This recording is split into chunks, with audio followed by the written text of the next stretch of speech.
So കഴിഞ്ഞ ക്ലാസ്സിൽ നമ്മൾ എക്കണോമിക് സർവേയുടെ ഒരു broad view we saw where the survey is heading, what are the basic themes the survey is intending to give. So നമ്മൾ കഴിഞ്ഞ ക്ലാസ്സിൽ അധികം സ്റ്റാറ്റിസ്റ്റിക്സ് കാര്യങ്ങളൊന്നും കണ്ടിരുന്നില്ല. സോ ഇന്നത്തെ ക്ലാസ്സിൽ നമ്മൾ പ്രധാനമായിട്ടും സർവേയുടെ കോറിലേക്ക് പോവുകയാണ്. ഓക്കെ, ഏറ്റവും ഇമ്പോർട്ടൻ്റ് ആയിട്ട് സർവേ പറയുന്ന കാര്യങ്ങൾ എന്തൊക്കെയാണെന്ന് നമ്മൾ കാണും. ഇന്ന് നമ്മൾ കാണാൻ പോകുന്നത് one of the most key points in the survey. നമ്മൾ കുറച്ച് ഡേറ്റ, സ്റ്റാറ്റിസ്റ്റിക്സ് അതെല്ലാം കാണും. ഇപ്രാവശ്യം കുറച്ച് ടേംസ്, സർവേ പറയുന്ന ടേംസ് നമ്മൾ കാണും. ഓക്കെ, സോ കഴിഞ്ഞ സ്ലൈഡ് വായിച്ചായിരുന്നോ നിങ്ങൾ വീട്ടിൽ പോയിട്ട്? എല്ലാവരും വായിച്ചോ? ഞാൻ ആരോടും ചോദ്യമൊന്നും ചോദിക്കത്തില്ല. വായിച്ചില്ലേ വായിക്കണം കേട്ടോ, അല്ലെ മറന്നു പോകും. അതുകൊണ്ടാണ് പല കാര്യങ്ങളും എക്കണോമിയുടെ മാത്തമാറ്റിക്സ് പോലെയാണ്. നമ്മൾ പ്രാക്ടീസ് ചെയ്തുകൊണ്ടിരുന്നില്ലെങ്കിൽ നമ്മളത് എപ്പോഴും മറന്നു പോകും. ഇപ്പം എൻ്റെ അടുത്താണെങ്കിൽ പോലും നാളെ വിളിച്ചെണീപ്പിച്ച് സർവേയുടെ കാര്യം എന്ന് ചോദിച്ചാൽ റിവൈസ് ചെയ്തിട്ട് വന്നില്ലെങ്കിൽ ഞാൻ മറന്നു പോകും. അപ്പം എക്സാമിന് പോകുമ്പം ഡേറ്റയാണ്, ഗ്രോത്തിൻ്റെ കാര്യങ്ങളൊക്കെയാണ്, പെർസെൻറ്റേജ് കണക്കുകളൊക്കെയാണ്. നിങ്ങൾ കൃത്യമായിട്ട് റിവൈസ് ചെയ്തില്ലെങ്കിൽ ഉറപ്പായിട്ടും മറന്നു പോകും. പത്രം വായിക്കണം, വെരി ഇമ്പോർട്ടൻറ്റ് കേട്ടോ. കഴിഞ്ഞ ക്ലാസ്സിൽ എനിക്ക് മനസ്സിലായത് നിങ്ങൾ അധികം പേര് പത്രം വായിക്കുന്നില്ല എന്നാണ്. So make sure that you read news papers daily. 3-4 ഒന്നും വായിക്കണം എന്ന് പറയില്ല, അറ്റ്ലീസ്റ്റ് 1 ന്യൂസ് പേപ്പർ. അത് മലയാളമെങ്കിൽ മലയാളം, ഏതെങ്കിലും ഒരു സാധനം മസ്റ്റായിട്ട് വായിച്ചിരിക്കണം. കറണ്ട് ഇവൻറ്റിനെ പറ്റി ഒരു ഐഡിയ ഉണ്ടാക്കണം. സോ സർവേ പറയുന്നൊരു കാര്യം ഇൻഡസ്ട്രി ആൻഡ് മാനുഫാക്ചറിങ് ട്രെൻഡ്സ് ആണ്. Okay, the survey highlights the concerns over declining manufacturing share in the GVA.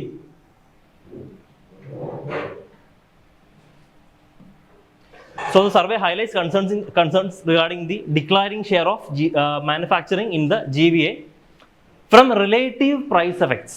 ഒന്നുമില്ല, വലിയ പ്ലേ ഓഫ് വേർഡ്സ് മാത്രമേ ഉള്ളൂ. കാര്യം വളരെ സിമ്പിളാണ്. റിലാക്സ് ചെയ്ത് പതുക്കെ മതി. കാര്യം വളരെ സിമ്പിളാണ്. അതായത് നിങ്ങൾ ഈ ഗ്രാഫ് ശ്രദ്ധിക്കുക.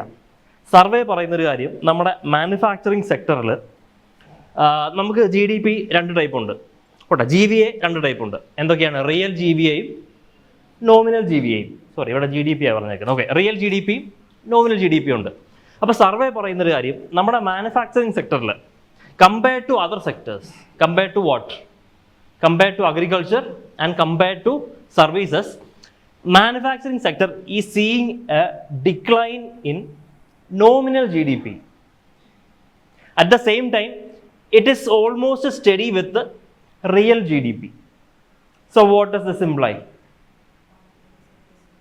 എന്താണ് റിയൽ GDP ഗ്രോത്ത് സ്റ്റഡി എന്ന് പറഞ്ഞാൽ എന്താണ് അർത്ഥം? Yeah very good. അതായത് റിയൽ GDP, നോമിനൽ GDP എന്ന് പറഞ്ഞാൽ എന്താ? നമ്മൾ റിയൽ GDPയുടെ ഇൻഫ്ലേഷനും കൂടെ കൺസിഡർ ചെയ്യും. ഒരു സാധനത്തിൻ്റെ വില കൂടുന്നത് ഇൻഫ്ലേഷൻ കൊണ്ടാണെങ്കിൽ അത് നോമിനൽ GDPയിൽ റിഫ്ലക്റ്റ് ചെയ്യും. റിയൽ GDP നമ്മൾ എന്തിനാണ് എടുക്കുന്നത്? It is taken with respect to a base year, say 2012. Revise ചെയ്ത് പുതിയ ബേസ് ഇയർ വരുന്നുണ്ട്.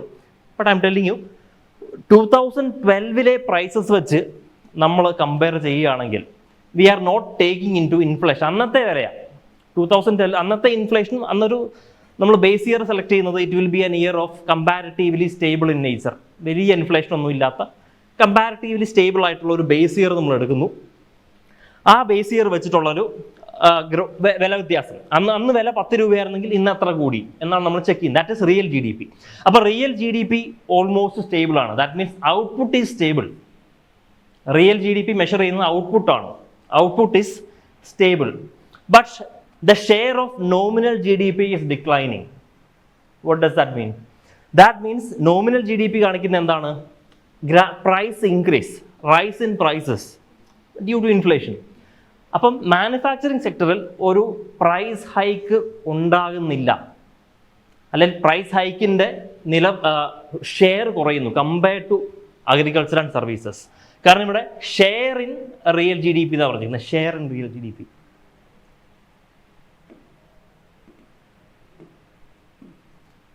റിയൽ അല്ല, ഷെയർ നോമിനൽ GDP. ഞാൻ പറഞ്ഞു, നമ്മളൊരു പൈ ചാർട്ട് വരയ്ക്കുകയാണെങ്കിൽ ഒരെണ്ണം സർവീസസ്, ഒരെണ്ണം അഗ്രികൾച്ചർ, ഇൻഡസ്ട്രിയാണ്. നമുക്ക് എളുപ്പത്തിന് മാനുഫാക്ചറിങ് എടുക്കാം. അപ്പോൾ നോമിനൽ GDP ആണ്. അപ്പോൾ ഈ ഷെയർ കുറയുന്നു. That means either the prices of agriculture is increasing or service is increasing. അതുകൊണ്ടാണ് ഈ ഷെയർ കുറയുന്നത്. ദാറ്റ് മീൻസ് മാനുഫാക്ചറിങ്ങിൻ്റെ പ്രൈസിന് മാത്രം വലിയ മാറ്റമൊന്നും ഉണ്ടായിട്ടില്ല. ഓക്കെ, അതെന്തുകൊണ്ടാണെന്ന് നമ്മൾ കാണും. So this is an anomaly, ശ്രദ്ധിക്കണം. ഓക്കെ, എക്കണോമി ഒരു സബ്ജക്ട് പെർസ്പെക്റ്റീവിൽ ആ ഡിഫറൻസ് ചിലപ്പോൾ ചോദിക്കാം. നിങ്ങൾക്ക് nominal G D P, real G D പിയുടെ അർത്ഥം കൃത്യമായിട്ട് അറിയാമെങ്കിൽ നിങ്ങൾക്ക് ഇത് ആൻസർ ചെയ്യാം. ഓക്കെ, അപ്പോൾ ആ ടോപ്പിക്കിൽ നിന്ന് ചോദ്യം വരാനുള്ള ചാൻസ് ഉണ്ട്. ക്ലിയർ ആയോ ഈ കൺസെപ്റ്റ്? എല്ലാവർക്കും ക്ലിയർ ആയോ? സോ ഇന്നത്തെ ക്ലാസ് കുറച്ച് ഫാസ്റ്റ് ആയിരിക്കും. നമുക്ക് സർവേ വളരെ വാസ്റ്റാണ്, നമുക്ക് അധികം ക്ലാസ്സുകളില്ല, മാക്സിമം ടോപ്പിക്സ് കവർ ചെയ്യണം. Okay, so bear with me. ഞാൻ സ്പീഡിൽ പറഞ്ഞു പോകും, ഡൗട്ട് ഉണ്ടെങ്കിൽ ചോദിക്കണം, ഡോണ്ട് ഫീൽ ബാഡ്, അപ്പം തന്നെ ചോദിച്ചോളുക.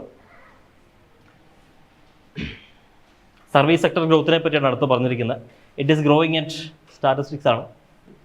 The service sector GVA is estimated to grow at 9.1%, one of the fastest growing sectors, up from 7.2%. ഡേറ്റയാണ്, വായിച്ചാൽ മതി.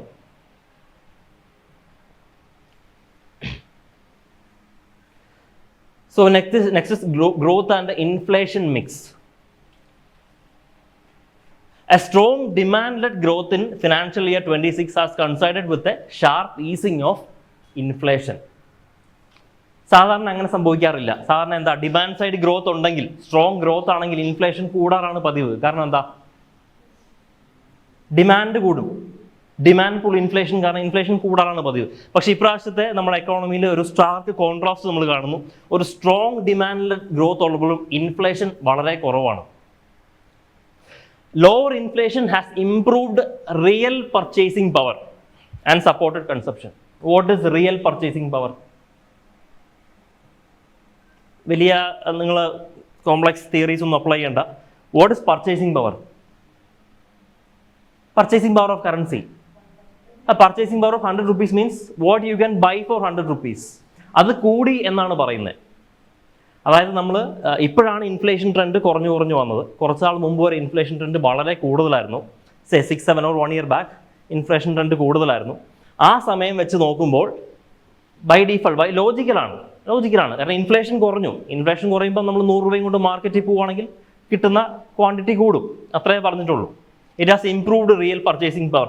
ഞാൻ എടുത്ത് പറയാൻ കാര്യം, ചിലപ്പോൾ ഒരു ചോദ്യം ചോദിച്ചിട്ട് അതിനകത്ത് ഓപ്ഷൻസിൽ കാണും with respect to Indian economy what and what. അതിനകത്ത് ഓപ്ഷൻ അറിയാം, ഇൻക്രീസ്ഡ് റിയൽ പർച്ചേസിംഗ് പവർ. ഇൻഫ്ലേഷനെ പറ്റി ചിലപ്പോൾ ഒന്നും പറയത്തില്ല. വി ഹാവ് ടു ഇൻഫർ, ഇപ്പോൾ ഇൻഫ്ലേഷൻ കുറവാണ്, റിയൽ പർച്ചേസിംഗ് പവർ കൂടും എന്നൊക്കെ മനസ്സിൽ അപ്പോൾ വരണം. കാരണം 2 മണിക്കൂറിൻ്റെ പരീക്ഷയാണ്, പ്രഷറിലിരുന്ന് ആലോചിക്കുമ്പം ഇതെല്ലാം വരണം. അപ്പോൾ അതുകൊണ്ടാണ് ഞാൻ ഡീറ്റെയിൽ ആയിട്ട് പറയുന്നത്. Okay, inflation moderation has been broad based led by food price disinflation. അതായത് ഇൻഫ്ലേഷൻ, കോർ ഇൻഫ്ലേഷൻ മാറ്റി നിർത്തുക. കോർ ഇൻഫ്ലേഷൻ കൂടിക്കൊണ്ടിരിക്കുകയാണ്, ഞാൻ പറഞ്ഞു, ഗോൾഡിൻ്റെ പ്രൈസ് കാരണം. Headline inflation and food inflation. അപ്പോൾ അതിനകത്ത് ഫുഡ് ഇൻഫ്ലേഷൻ ഡിഫ്ലേഷനിലേക്ക് പോയി എന്നാണ് നമ്മൾ കാണുന്നത്, നെഗറ്റീവ് ട്രെൻഡ്സിലേക്ക് പോയി. അപ്പോൾ അതുകൊണ്ട് ഫുഡ് പ്രൈസ് ഇൻഫ്ലേഷനാണ് നമ്മുടെ ഇൻഫ്ലേഷനെ മൊത്തത്തിൽ താഴ്ത്താനുള്ള ഒരു പ്രധാന കാര്യം എന്നാണ് സർവേ പറയുന്നത്. നോട്ട് ചെയ്തോളുക.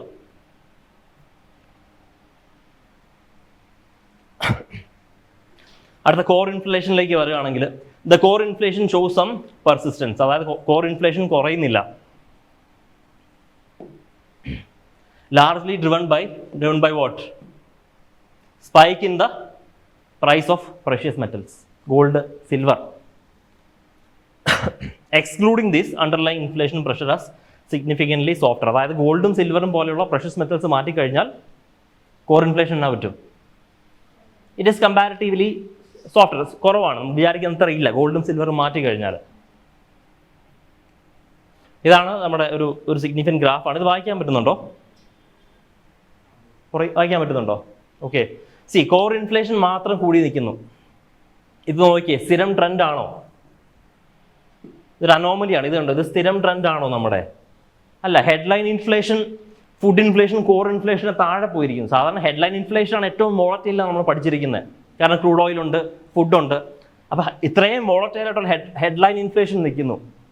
വളരെ സെൻസിറ്റീവ് ആയിട്ടുള്ള ഫുഡ് ഇൻഫ്ലേഷൻ, അതായത് ചെറിയൊരു മൺസൂണിലൊരു മാറ്റം വന്നാൽ മതി, അല്ല ടെമ്പറേച്ചറിലൊരു മാറ്റം വന്നാൽ മതി, ഫുഡ് ഇൻഫ്ലേഷൻ പെട്ടെന്ന് മാറി മറിയും. അപ്പോൾ ഈ 2 പേര് നിൽക്കുമ്പോഴും കോർ ഇൻഫ്ലേഷൻ കൂടി നിൽക്കുക. It's an anomaly. അത് നോട്ട് ചെയ്യണം. ഓക്കെ, കാരണം എന്താണ്? Price of precious metals. Doubt ഉണ്ടോ ഇതിനകത്ത്? എന്തെങ്കിലും ഡൗട്ട് ഉണ്ടോ? ഈ ഗ്രാഫ് വളരെ ഇമ്പോർട്ടൻ്റാണ്, പഠിക്കണം. Okay,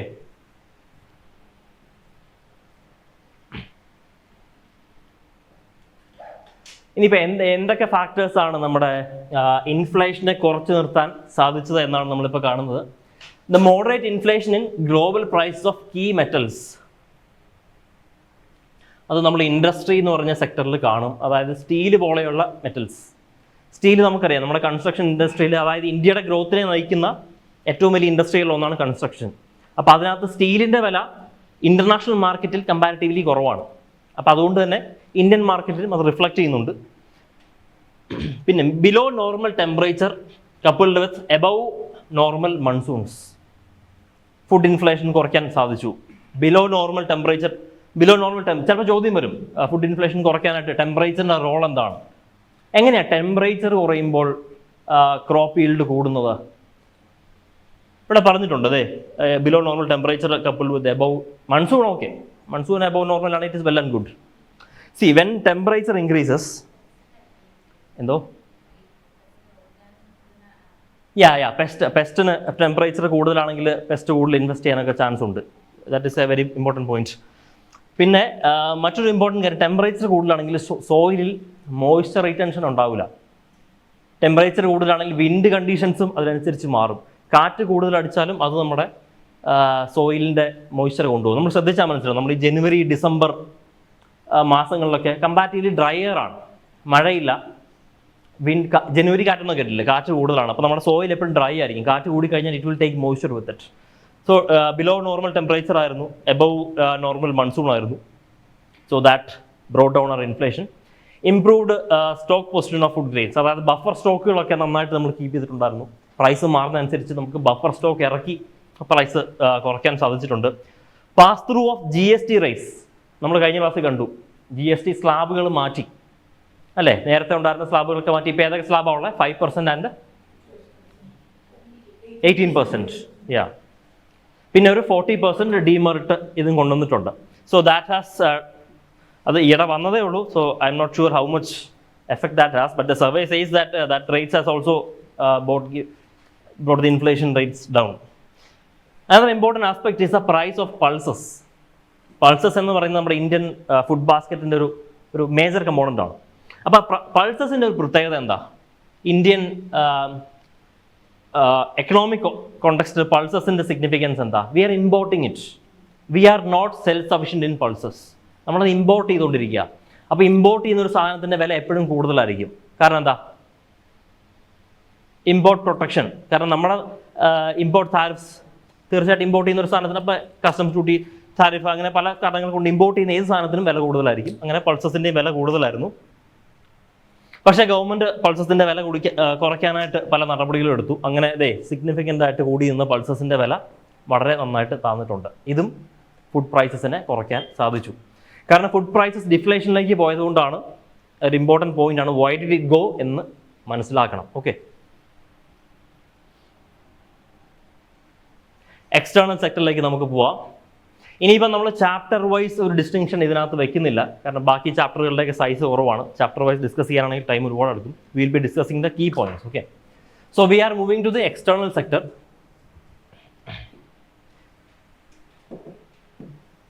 balancing factors. Rising service trade surplus offsets widening merchant trade deficit. എല്ലാവർക്കും അറിയാവുന്ന കാര്യമാണ്. നമ്മുടെ ഇന്ത്യൻ എക്കണോമിക് കോണ്ടെക്സ്റ്റിൽ മർച്ചന്റ് ട്രേഡ് ഡെഫിസിറ്റ് എപ്പോഴും ഉണ്ട്. പ്രധാന കാര്യം എന്താ? മർച്ചൻഡൈസ് ട്രേഡ് ഡെഫിസിറ്റ് മെയിൻറ്റെയിൻ ചെയ്യാനുള്ള പ്രധാന കാര്യം എന്താ? മർച്ചൻഡൈസ് പറഞ്ഞാൽ ഗുഡ്സ്. എന്താ നമ്മൾ ഏറ്റവും കൂടുതൽ ഇമ്പോർട്ട് ചെയ്യുന്നത് എന്താ? അല്ല, നമ്മുടെ ഇമ്പോർട്ട് ബാസ്ക്കറ്റിൽ ക്രൂഡ് ഓയിൽ എന്നൊരു സാധനമുണ്ട്. ആ ഒറ്റ സാധനം കൊണ്ടാണ് നമ്മൾ ഈ ട്രേഡ് ഡെഫിസിറ്റിൽ എപ്പോഴും കിടക്കുന്നത്, മർച്ചൻഡൈസ്. സോ നമ്മുടെ അതായത് സർവീസ് സെക്ടർ വളരെ 9% ഒക്കെ ഗ്രോ ചെയ്യുന്നതായിട്ട് നമ്മൾ കണ്ടു. അപ്പോൾ ആ സർവീസ് സെക്ടറിൻ്റെ ഗ്രോത്ത് മൂലം നമുക്കുണ്ടാകുന്ന മർച്ചൻഡൈസ് ട്രേഡ് ഡെഫിസിറ്റിനെ ഒരു പരിധി വരെ കുറയ്ക്കാൻ സാധിച്ചിട്ടുണ്ട്. അങ്ങനെ നമ്മുടെ ബാലൻസ് ഓഫ് പേയ്മെൻറ്റ്സിനെ നമുക്കൊന്ന് ബാലൻസ് ചെയ്യാൻ സാധിച്ചിട്ടുണ്ട്. Okay, remittances play a crucial role. എന്താണ് remittances? Transfers made by others to India. Remittance എന്താണെന്നറിയാലോ, പറയേണ്ട കാര്യമില്ലല്ലോ. അറിയാൻ മേലാത്തവരുണ്ടോ? ഇല്ല. Current account position. The current account deficit is 0.8% of the GDP in first half of 26. Mains ഡാറ്റയാണ്, നിങ്ങൾക്ക് എഴുതി വയ്ക്കാം. അത് അത്യാവശ്യം കുറവാണ്. കറണ്ട് അക്കൗണ്ട് ഡെഫിസിറ്റ് ആണ് കേട്ടോ. നിങ്ങൾ മാറിപ്പോകരുത്. ഇന്ത്യയുടെ ഡെപ്റ്റ്, ഇൻവെസ്റ്റ്മെൻറ്റ് പൊസിഷൻ എന്ന് പറഞ്ഞാൽ വേറെ സാധനം കാണും, അത് ഇട്ടേക്കുക. ഇന്ത്യയുടെ ഡെപ്റ്റ്, അതുപോലെ കറണ്ട് അക്കൗണ്ട് ബാലൻസ്, ഇതിൻ്റെയൊക്കെ പെർസെൻറ്റേജുകൾ വ്യത്യാസമുണ്ട്. അത് മാറിപ്പോകരുത്. അപ്പം നമ്മൾ ഇനി അടുത്ത ഡേറ്റയിൽ അത് കാണും. ഇത് കറണ്ട് അക്കൗണ്ട് ഡെഫിസിറ്റ് ആണ്. Current account deficit, capital account അല്ല, current account deficit. Okay, that is 0.8% of the GDP. Mains ഡാറ്റയാണ്, എഴുതി വെച്ചാൽ മതി. It indicates a stable manageable external sector. അതായത് എക്സ്റ്റേണൽ സെക്ടറിലും വലിയ പ്രഷറുകളും പ്രശ്നങ്ങളും ഒന്നുമില്ല. നമുക്ക് മാനേജ് ചെയ്യാൻ മേലാത്ത പോലെയുള്ള കറണ്ട് അക്കൗണ്ട് ഡെഫിസിറ്റ് ഒന്നുമില്ല. നമ്മുടെ ഫോറിൻ എക്സ്ചേഞ്ച് റിസർവ്സ് ഒക്കെ സേഫാണ്. ഇല്ലെങ്കിൽ ഈ ഡെഫിസിറ്റ് ഒക്കെ കൂടിപ്പോയി കഴിഞ്ഞാൽ നമ്മുടെ ഫോറിൻ എക്സ്ചേഞ്ചിൽ നിന്ന് സാധനം ഇറക്കി നമ്മൾ അത് മാനേജ് ചെയ്യേണ്ടി വരും. അത്തരം പ്രശ്നങ്ങളൊന്നുമില്ല. അവർ foreign exchange reserves are doing good. It is going above 700 billion. അതായത് റുപ്പി ഡിപ്രീഷിയേറ്റ് ചെയ്യുമ്പോഴും ഫോറിൻ എക്സ്ചേഞ്ച് റിസർവ്സ് കൂടി എന്നാണ് കാണിക്കുന്നത്. Okay, now this is another important chart. ഇവിടെ ശ്രദ്ധിക്കുക, മർച്ചൻഡൈസ് ട്രേഡ് ബാലൻസ് കാണുക. ഓക്കെ, മർച്ചൻഡൈസ് ട്രേഡ് ബാലൻസ് കണ്ടോ, എപ്പോഴും നെഗറ്റീവാണ്, റെഡാണ് മർച്ചൻഡൈസ്. എല്ലാ പ്രാവശ്യവും നെഗറ്റീവാണ്. നമുക്ക് പോസിറ്റീവ്സ് എന്താണുള്ളത്? Service trade balance, service trade surplus ഉണ്ട് നമുക്ക് എപ്പോഴും പോസിറ്റീവാണ്. കണ്ടോ, ഞാനിത് റിപ്പീറ്റ് ചെയ്യുന്നത് വെച്ചാൽ നിങ്ങളിത് മനസ്സിലാക്കണം, കാണുമ്പോൾ തന്നെ ഓർമ്മ വരണം. ഓക്കെ, ഏറ്റവും ബേസിക് കാര്യമാണ് ഇന്ത്യൻ എക്കോണമിയുടെ. Service is always in surplus. പിന്നെ നെറ്റ് പ്രൈവറ്റ് ട്രാൻസ്ഫേഴ്സ്. എന്താണ് net private transfers? Private transfers എന്ന് പറഞ്ഞാൽ എന്താ? സിമ്പിളാ, ട്രാൻസ്ഫർ ചെയ്ത് വരുന്ന പൈസ, റെമിറ്റൻസസ്, നമുക്ക് ട്രാൻസ്ഫർ ചെയ്ത് കിട്ടുന്ന പൈസ.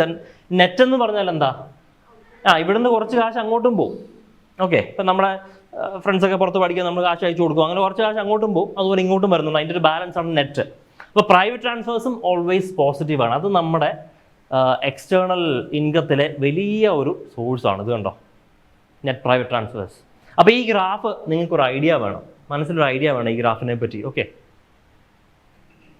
അപ്പോൾ നമ്മുടെ കറണ്ട് അക്കൗണ്ട് ബാലൻസ് അതിങ്ങനെ ഫ്ലക്ച്വേറ്റ് ചെയ്തുകൊണ്ടിരിക്കുന്നു.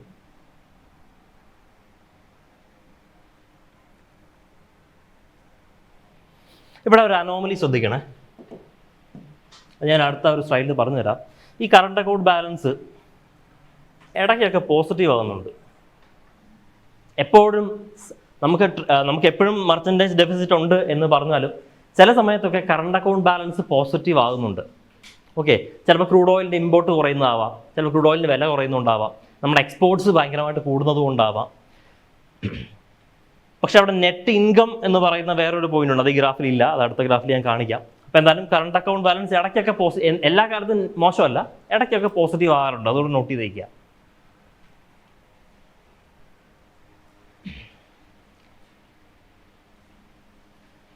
So India's external sector is well positioned. നമുക്കറിയാം കറണ്ട് അക്കൗണ്ട് ഡെഫിസിറ്റ് ഒക്കെ കുറവാണ്, നമ്മളിപ്പോൾ കണ്ടതേ ഉള്ളൂ. Foreign exchange reserves adequacy, forex covers over 11 months of imports. അതിനാണ് നമ്മൾ ഇമ്പോർട്ട് കവർ എന്ന് പറയുന്ന ടേം കൊണ്ട് വിളിക്കുക. ഇമ്പോർട്ട് കവർ എന്താ? What is import cover? Import cover എന്ന് പറഞ്ഞു കഴിഞ്ഞാൽ നമ്മുടെ നമുക്കൊരു ഫോറിൻ എക്സ്ചേഞ്ച് റിസർവ് ഉണ്ട്. ഓക്കെ, അത് കൊടുത്തു കഴിഞ്ഞാൽ നമുക്ക് വിദേശത്തു നിന്ന് സാധനങ്ങൾ ഇമ്പോർട്ട് ചെയ്യാം. നാളെ ഇപ്പം നമ്മുടെ 90s ഉണ്ടായ പോലെ ഒരു ബാലൻസ് ഓഫ് പേയ്മെൻറ്റ് ക്രൈസിസ് വന്നു കഴിഞ്ഞാൽ നമുക്ക് ഇമ്പോർട്ട് ചെയ്യാൻ ഇന്ത്യയിൽ പണമില്ലാത്തൊരവസ്ഥ, ക്രൂഡ് ഓയിലൊക്കെ മേടിക്കാൻ കാശില്ലാത്ത അവസ്ഥ, എന്നാൽ ബാലൻസ് നമ്മുടെ ഈ ഫോറിൻ എക്സ്ചേഞ്ച് റിസർവ് എടുത്ത് നമുക്ക് സാധനങ്ങൾ മേടിക്കാം. അങ്ങനെ ഒന്നും മേടിക്കാനില്ലാത്ത അവസ്ഥയിലും 11 മാസം വരെ ഇന്ത്യയുടെ നിലവിലത്തെ ഇമ്പോർട്ട്സ് സസ്റ്റെയിൻ ചെയ്യാനുള്ള ഫോറിൻ എക്സ്ചേഞ്ച് ബാലൻസ് നമ്മുടെ കയ്യിലുണ്ട് എന്നാണ് അതിൻ്റെ അർത്ഥം. എന്ന് വെച്ച് നമ്മളത് മുഴുവൻ എടുത്ത് ഉപയോഗിക്കുന്നതാണ് അതിൻ്റെ അർത്ഥം? ഒരിക്കലുമല്ല. ഈ ഫോറിൻ എക്സ്ചേഞ്ച് റിസർവിൻ്റെ പ്രധാന ഗുണം എന്ന് പറഞ്ഞാൽ ഈ ചെറിയ ഫ്ലക്ച്വേഷൻസ് അയൺ ഔട്ട് ചെയ്യാം. ഓക്കെ, അതായത് ഇപ്പം നമ്മൾ ക്രൂഡ് ഓയിലിൻ്റെ ഒരു സർപ്ലസ് നമ്മൾ വെക്കാറുണ്ട്. We stock crude oil in India underground വലിയ കേവ്സിലൊക്കെ. അതെന്തിനാണ് നമ്മൾ സ്റ്റോക്ക് ചെയ്യുന്നത്? നമുക്ക് അത് എടുത്ത് ആവശ്യം വരുമ്പോൾ എടുത്ത് ഉപയോഗിക്കാനാണോ? അല്ല. കാരണം ഇപ്പം ഇൻ്റർനാഷണൽ മാർക്കറ്റിൽ നമുക്ക് മെയിൻ ക്രൂഡ് ഓയിൽ സപ്ലൈസിനൊക്കെ എന്തെങ്കിലുമൊക്കെ പ്രശ്നം വന്നു കഴിഞ്ഞാൽ, ഭയങ്കരമായിട്ട് ക്രൂഡ് ഓയിലിൻ്റെ ഒരു ഫ്ലക്ച്വേഷൻ വന്നാൽ നമ്മൾ ഇമ്പോർട്ട് നിർത്തി അതിൽ നിന്ന് എടുക്കും. അപ്പോൾ India is A major importer of crude oil. I think India is one of the world's third largest importer of crude oil after US and China. അപ്പോൾ ഇന്ത്യ ഇമ്പോർട്ട് കുറച്ച് കഴിഞ്ഞാൽ അത് ക്രൂഡ് ഓയിൽ പ്രൊഡ്യൂസേഴ്സിനെ ബാധിക്കും. അപ്പോൾ അവർ വില താത്തും. അപ്പോൾ ഇതൊരു സ്ട്രാറ്റജിക് റിസർവാണ് നമ്മുടെ ക്രൂഡ് ഓയിൽ. അതുപോലെ തന്നെയാണ് നമ്മുടെ current account foreign exchange reserve. We can use it when there is a fluctuation. So it provides a strong liquidity buffer against external shocks. ഞാൻ ഇപ്പോൾ പറഞ്ഞ കാര്യം ക്ലിയർ അല്ലേ? ഫോറിൻ എക്സ്ചേഞ്ച് റിസർവ്സിൻ്റെ കാര്യങ്ങളൊക്കെ എന്തെങ്കിലും ഡൗട്ട് ഉണ്ടോ ഫോറിൻ എക്സ്ചേഞ്ച് റിസർവ്സിനെ പറ്റി?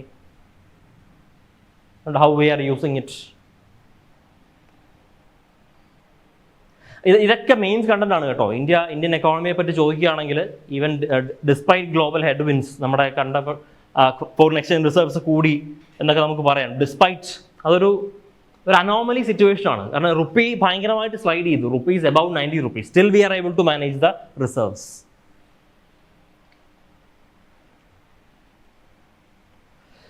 Domestic institutional investors counterbalancing foreign portfolio investments. ഇത് നമ്മൾ കഴിഞ്ഞ ക്ലാസ്സിൽ പറഞ്ഞൊരു സംഭവമാണ്. അതായത് we know that foreign portfolio investment എന്ന് പറഞ്ഞു കഴിഞ്ഞാൽ നമ്മുടെ ക്യാപിറ്റൽ മാർക്കറ്റിലേക്കുള്ള short term investors, for individuals ആവാം, ഇൻസ്റ്റിറ്റ്യൂഷൻസ് ആവാം, അവരുടെ ഇൻവെസ്റ്റ്മെൻറ്റ്സ് ഭയങ്കര വോളട്ടൈലാണ്. അപ്പോൾ ഗ്ലോബലി ചെറിയൊരു ഷോക്ക് ഉണ്ടെങ്കിലും അവർ റിസ്ക് കൂടുതലുള്ള എക്കോണമീസിൽ നിന്ന് വലിച്ച് സേഫ് ഹെവൻസ് നോക്കി പോകും. അപ്പോൾ അതിനെ ബാലൻസ് ചെയ്യുന്നത് ആരാ? ഇപ്പം നമ്മുടെ ഡൊമസ്റ്റിക് ഇൻവെസ്റ്റേഴ്സാണ് അല്ലേ? ഡൊമസ്റ്റിക് ഇൻസ്റ്റിറ്റ്യൂഷണൽ ഇൻവെസ്റ്റേഴ്സ്, അതായത് നമ്മുടെ മ്യൂച്വൽ ഫണ്ട്സ്, നമ്മുടെ SIP ഫണ്ടുകൾ മാനേജ് ചെയ്യുന്നവർ, ഇവരെല്ലാം കൂടുതലായിട്ട് ഇൻവെസ്റ്റ് ചെയ്യുന്നു. അതിൻ്റെ കാരണം എന്താ? Common people are investing into more. ഞാൻ കഴിഞ്ഞ ക്ലാസ്സിൽ പറഞ്ഞു, അതായത് ഇപ്പം നമ്മൾ കൂടുതലായിട്ട് മ്യൂച്വൽ ഫണ്ട്സിനെ പറ്റിയുള്ള പരസ്യങ്ങളൊക്കെ കാണുന്നുണ്ട്. സച്ചിൻ ടെണ്ടുൽക്കറൊക്കെ വന്ന് അഭിനയിക്കുന്ന പരസ്യങ്ങളൊക്കെ ഇല്ലേ? അപ്പം അങ്ങനെ ഒരുപാട് ഇവർ മാർക്കറ്റ് ചെയ്തപ്പോൾ ജനങ്ങൾ കൂടുതൽ ഇൻവെസ്റ്റ് ചെയ്യാൻ തുടങ്ങി. At least people are thinking about it. കുറച്ച് പൈസ സർപ്ലസ് ഉണ്ടെങ്കിൽ അത് MF-ലോട്ടോ SIP-ലോട്ടോ ഇടണമെന്ന് ആലോചിക്കുന്നുണ്ട്. So they are doing it. അപ്പോൾ ആ ഡൊമസ്റ്റിക് ഇൻവെസ്റ്റേഴ്സ് ഈ ഫോറിൻ പോർട്ട്ഫോളിയോ ഇൻവെസ്റ്റേഴ്സിനെ കൗണ്ടർ ബാലൻസ് ചെയ്യുന്നുണ്ട്. That is the first time, ആദ്യമായിട്ടാണ് 2020 അങ്ങനെ ഒരു സംഭവം ഉണ്ടായത്. Okay, that is showing the growth of domestic industry or the interest of domestic industry in Indian capital market. അത് ഫിനാൻഷ്യൽ ഇൻക്ലൂഷൻ്റെ ഒക്കെ വലിയൊരു സംഭവമാണ് കേട്ടോ. നമ്മുടെ ഡൊമസ്റ്റിക് മാർക്കറ്റ്, ഇന്ത്യൻ സിറ്റിസൺസ് പൊതുവേ ഇതുപോലെയുള്ള ക്യാപിറ്റൽ മാർക്കറ്റ് ഇൻവെസ്റ്റ്മെൻറ്റ്സിനൊക്കെ പൊതുവേ പുറകോട്ടാണ്. അപ്പോൾ ആൾക്കാരിൽ ഭയങ്കരമായ മാറ്റം, ഒരു ഷിഫ്റ്റ് കൊണ്ടുവരുന്നു എന്നാണത് കാണിക്കുന്നത്. Okay, mains value added point ആണ്, ഓർത്ത് വെച്ചോളുക. The share of domestic institutional investors എന്ന് പറഞ്ഞാൽ ആരാണ്? DII, domestic institutional investor. ഞാൻ പറഞ്ഞില്ല, മ്യൂച്വൽ ഫണ്ട്സ്, ഇൻഡിവിജ്വൽ ഇൻവെസ്റ്ററും ഉണ്ട്, അത് ഞാനും നിങ്ങളും ഒക്കെ. പിന്നെ ഇൻസ്റ്റിറ്റ്യൂഷനുണ്ട്, മ്യൂച്വൽ ഫണ്ട്സ്, പ്രൊവിഡന്റ് ഫണ്ട്സ്, അങ്ങനത്തെ ഇൻസ്റ്റിറ്റ്യൂഷൻസ് വേറെ ഉണ്ട്. Okay, the value of holdings surpassed that of foreign institutional investors for the first time in Q4 of 2025. ആദ്യമായിട്ടാണ് അങ്ങനെ ഒരു സംഭവം ഇന്ത്യ റിപ്പോർട്ട് ചെയ്യുന്നത്. ഇത് കണ്ടോ?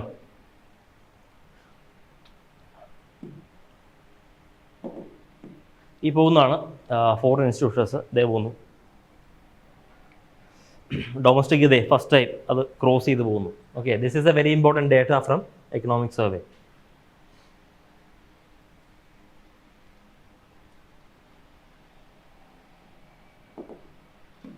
ക്ലിയർ അല്ലേ? എന്തെങ്കിലും ഡൗട്ട് ഉണ്ടോ ഇതിനകത്ത്? എല്ലാവർക്കും ക്ലിയർ അല്ലേ? ഫോളോ ചെയ്യാൻ പറ്റുന്നുണ്ടോ? വാല്യൂ വോളിയത്തിന് ഇവിടെ ഫിനാൻഷ്യൽ മാർക്കറ്റ് വാല്യൂവിൻ്റെ കണക്കല്ലേ. There is nothing regarding volume. No. ഇപ്പം നമ്മൾ മർച്ചൻഡൈസ് ട്രേഡൊക്കെ ആണെങ്കിൽ വോളിയം പറയാം. This is nothing to do with volume.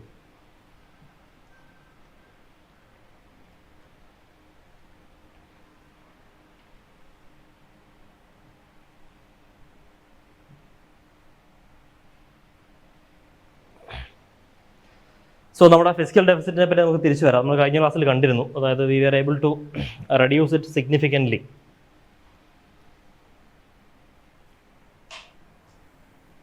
Physical deficit കുറഞ്ഞു വരുന്നുണ്ട്, പ്രൈമറി ഡെഫിസിറ്റ് കുറഞ്ഞു വരുന്നുണ്ട്. This is the most important takeaway from this. Primary deficit കുറഞ്ഞു വരുന്നു. ഞാൻ കഴിഞ്ഞ ക്ലാസ്സിൽ പറഞ്ഞുകൊണ്ടിരുന്നില്ലേ പ്രൈമറി ഡെഫിസിറ്റിൻ്റെ കഥ? Physical deficit minus interest payment. അപ്പം ഞാൻ കഴിഞ്ഞ ക്ലാസ്സിൽ പറഞ്ഞു, ഇൻട്രസ്റ്റ് പേയ്മെൻറ്റ് എന്ന് പറയുന്നത് പഴയ ലോണുകളിലുള്ളതാണ്, അതിനകത്ത് മാറ്റമൊന്നുമില്ല, അത് അങ്ങനെ തന്നെ ഇരിക്കും.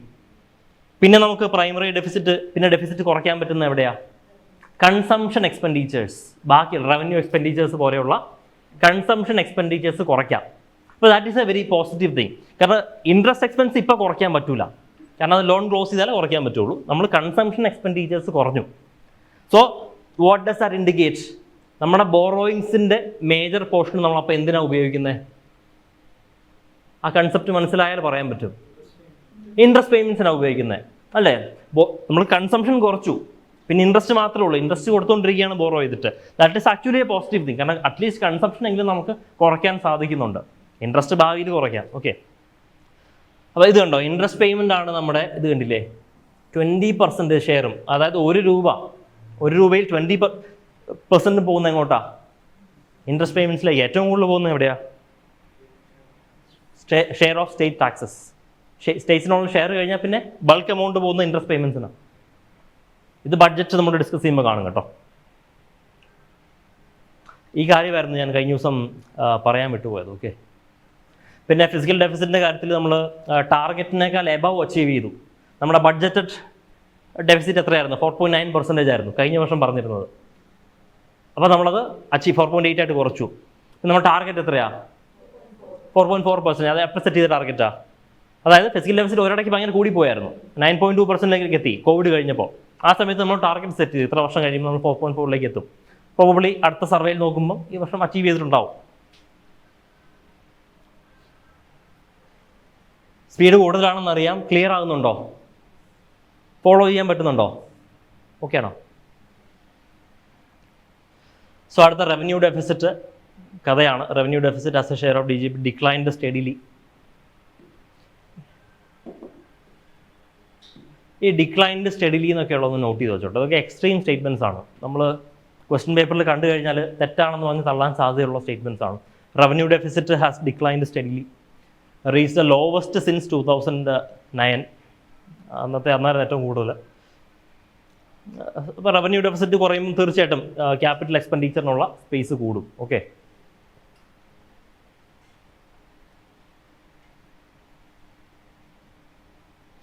primary deficit, it indicates that borrowings are increasingly used for servicing past interest obligations.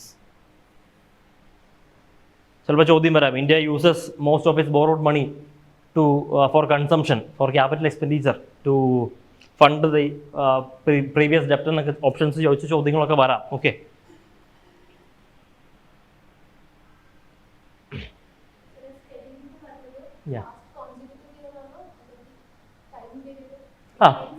Decline steady past 3-4 years. ഒരു പോസ്റ്റ് കോവിഡ് എടുത്താൽ മതി. എല്ലാ ഡേറ്റയും പോസ്റ്റ് കോവിഡ് നോക്കിയാൽ. Covid is an anomaly thing. കാരണം അവിടെ എല്ലാം കൂടുതലായിരിക്കും, ഡെഫിസിറ്റ് ബോറോയിങ്സ് എല്ലാം കൂടുതലായിരിക്കും. കോവിഡിന് ശേഷം സ്റ്റഡി ആയിട്ട് കുറഞ്ഞു വരുന്നു. That is logical. കാരണം കോവിഡിൻ്റെ സമയത്താണ് ഏറ്റവും കൂടുതൽ സ്പെൻഡ് ചെയ്തിരിക്കുന്നത്. അത് കഴിഞ്ഞിട്ടുള്ള വർഷങ്ങളൊന്നും അത്രയും സ്പെൻഡ് ചെയ്യേണ്ടി വന്നിട്ടില്ല. അപ്പം നാച്ചുറലി അത് കുറഞ്ഞല്ലേ പറ്റുള്ളൂ. Next is broadening of direct tax base. ഇതും വലിയൊരു അച്ചീവ്മെൻ്റ് ആണ് കേട്ടോ, ഡയറക്റ്റ് ടാക്സ് ബേസ്. എന്താണ് ഡയറക്റ്റ് ടാക്സ് ബേസ്? ഡയറക്റ്റ് ടാക്സിൻ്റെ ഒരു എക്സാമ്പിൾ പറഞ്ഞേ, ഇൻകം ടാക്സ്. അപ്പോൾ നമ്മുടെ ഇന്ത്യയിൽ നമുക്കറിയാം വളരെ 5-ൽ താഴെ ശതമാനം ആൾക്കാർ മാത്രമേ ഇൻകം ടാക്സ് അടയ്ക്കുന്നുള്ളൂ. അപ്പോൾ അവരുടെ ടാക്സ് ബേസ് കൂട്ടാൻ സാധിച്ചു.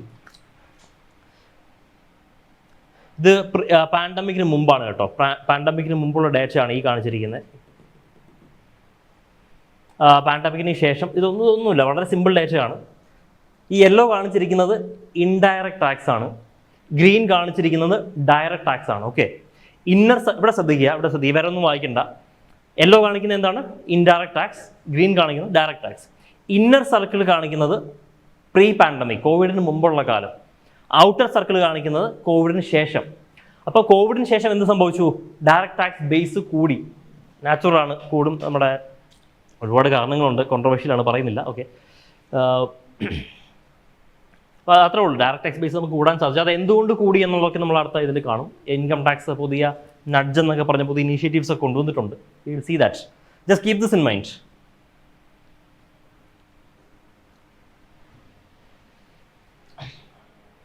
അപ്പോൾ ഡയറക്റ്റ് ടാക്സ് ബേസ് കൂട്ടാൻ വേണ്ടി നമ്മുടെ ഡിപ്പാർട്ട്മെൻറ്റ് ഓഫ് ഡയറക്റ്റ് ടാക്സ് അവർ കൊണ്ടുവന്നൊരു പ്രോഗ്രാമാണ് nudge, non intrusive usage of data to guide and enable എന്ന് പറയുന്നൊരു പരിപാടി അവർ കൊണ്ടുവന്നു. ഇതിൻ്റെ കൺസെപ്റ്റ് സിമ്പിളാണ്. സാധാരണഗതിയിൽ ഇൻകം ടാക്സുകാരെ എങ്ങനെയാണ് ആൾക്കാരെ ടാക്സ് കൊടുക്കാൻ പ്രേരിപ്പിക്കുന്നത്? ലിറ്റിഗേഷൻ, റെയ്ഡ്, ഉള്ള ബഹളം മുഴുവൻ വയ്ക്കുക, പേടിപ്പിക്കുക, വിരട്ടുക. അപ്പോൾ ഇവർക്ക് മനസ്സിലായി അതുകൊണ്ടൊന്നും വലിയ കാര്യമൊന്നുമില്ല.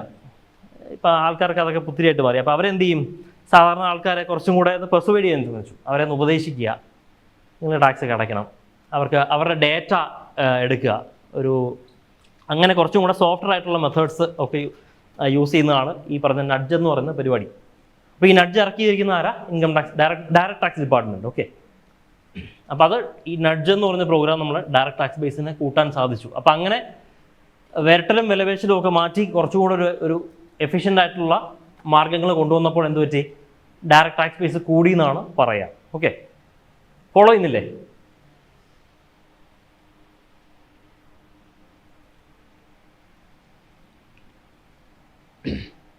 പിന്നെ GST 2.0യുടെ ഇമ്പാക്റ്റ് നമ്മൾ കഴിഞ്ഞ ക്ലാസ്സിൽ കണ്ടതാണ്, റിപ്പീറ്റ് ചെയ്യേണ്ട ആവശ്യമില്ലല്ലോ.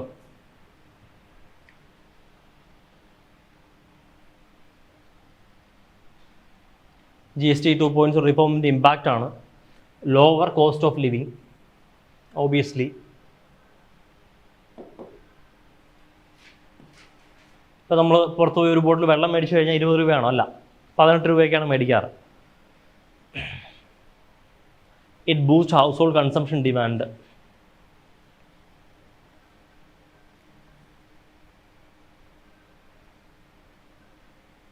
വായിച്ചാൽ മതി, നമുക്ക് ലോജിക്കലി നമുക്ക് പറയാവുന്ന കാര്യങ്ങളൊക്കെ തന്നെ ഉള്ളൂ. ഓക്കെ, GST റിഫോംസ് കാരണമുള്ള ബെനിഫിറ്റ്സ് എല്ലാവർക്കും അറിയാവുന്ന കാര്യങ്ങളൊക്കെയാണ്, ഞാൻ റിപ്പീറ്റ് ചെയ്യേണ്ട ആവശ്യമില്ലല്ലോ. ഇനി അടുത്ത ക്യാപിറ്റൽ എക്സ്പെൻഡിച്ചറിലേക്ക് വരികയാണെങ്കിൽ നമുക്കൊരു ടേം ഉണ്ട്, എഫക്റ്റീവ് ക്യാപിറ്റൽ എക്സ്പെൻഡിച്ചർ.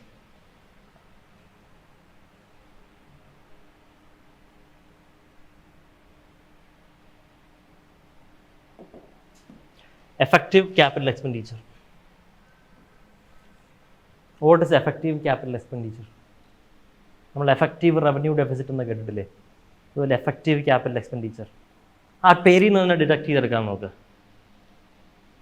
നമുക്ക് കിട്ടിയ നമ്മുടെ എക്സ്പെൻഡിച്ചർ, നമ്മൾ ക്യാപിറ്റൽ ബിൽഡ് ചെയ്യാൻ ഉപയോഗിച്ച എക്സ്പെൻഡിച്ചർ അത് എവിടെ നിന്നൊക്കെ വന്നു? Grants for the creation of capital asset എവിടെ നിന്ന് വന്നു? യൂണിയൻ ഗവൺമെൻറ്, സ്റ്റേറ്റ് ഗവൺമെൻറ്റ്സ് കൊടുക്കുന്ന ഗ്രാൻഡ്. രണ്ട്, യൂണിയൻ ഗവൺമെൻറ്റിൻ്റെ ക്യാപിറ്റൽ എക്സ്പെൻഡിച്ചർ. ഇതിൻ്റെ രണ്ടിൻ്റെ സമ്മാണ് എന്ത്? Effective capital expenditure. So effective capital expenditure is seeing A good growth. Okay, അപ്പോൾ ഇങ്ങനെ ഈ ഗ്രോത്തിന് വേറൊരു കാരണമുണ്ട്. ഗവൺമെൻറ് ഓഫ് ഇന്ത്യ ഒരു സ്കീം കൊണ്ടുവന്നിട്ടുണ്ടായിരുന്നു, സാക്സി സ്കീം എന്നൊരു സ്കീം കൊണ്ടുവന്നിട്ടുണ്ട്, അത് നമ്മൾ കാണും. ഓക്കെ, അതൊക്കെ ഇതിൻ്റെ ഒരു കാര്യമാണ്. സോ എന്താണ് എഫക്റ്റീവ് ക്യാപിറ്റൽ എക്സ്പെൻഡിച്ചർ എന്ന് മനസ്സിലാക്കി വെക്കുക. Grants in aid plus union capital expenditure. എന്തോ സാക്ഷിയല്ല, ഞാൻ പറയാം, അടുത്ത ഇതിൽ പറയാം. ഞാൻ ആ സെഗ്മെൻറ്റ് പറയുമ്പം ഇത് ഓർത്താൽ മതി. ഓക്കെ, ആ സ്കീം മറ്റൊന്നുമല്ല, government of India interest free ആയിട്ട് കുറച്ച് ലോണുകൾ സ്റ്റേറ്റിന് കൊടുത്തു. നിങ്ങൾ അത് വെച്ച് ക്യാപിറ്റൽ മാത്രമേ ബിൽഡ് ചെയ്യാൻ പാടുള്ളൂ, വേറെ ചിലവാക്കാൻ പാടില്ല എന്ന് പറഞ്ഞ് കുറച്ച് ലോണുകൾ കൊടുത്തു. 50 വർഷത്തേക്കുള്ള ഇൻട്രസ്റ്റ് ഫ്രീ ലോൺസ് ആയിരുന്നു അത്. Okay, special assistance to states ഒക്കെ പറഞ്ഞാൽ സ്കീമിൻ്റെ പേര് സിമ്പിളാണ്, അത് അടുത്ത ഇതിൽ പറഞ്ഞുതരാം. ഓക്കെ, പിന്നെ നമ്മുടെ ഫിസ്ക്കൽ മാനേജ്മെൻറ്റിലെ വലിയൊരു സംഭവമായിരുന്നു the issue of cross subsidies.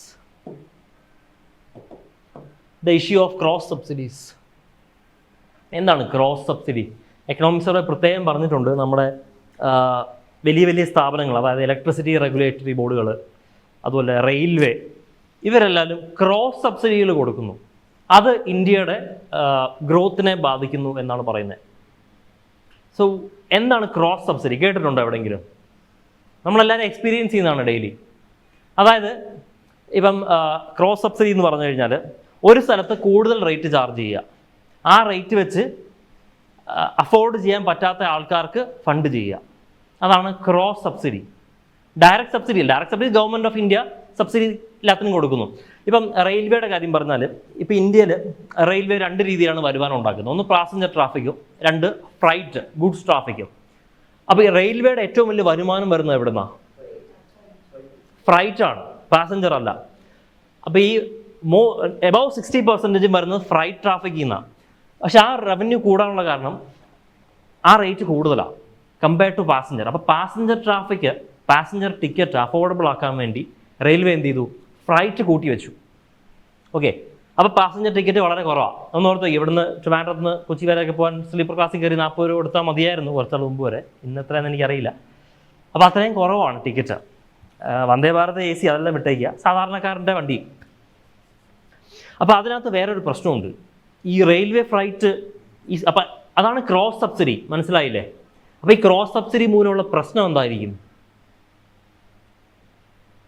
ഇതുമൂലം ഒരു വലിയൊരു പ്രശ്നം കിടപ്പുണ്ട്. പറഞ്ഞു. ഇൻഎഫിഷ്യൻസി എന്ന് പറയാൻ പറ്റില്ല.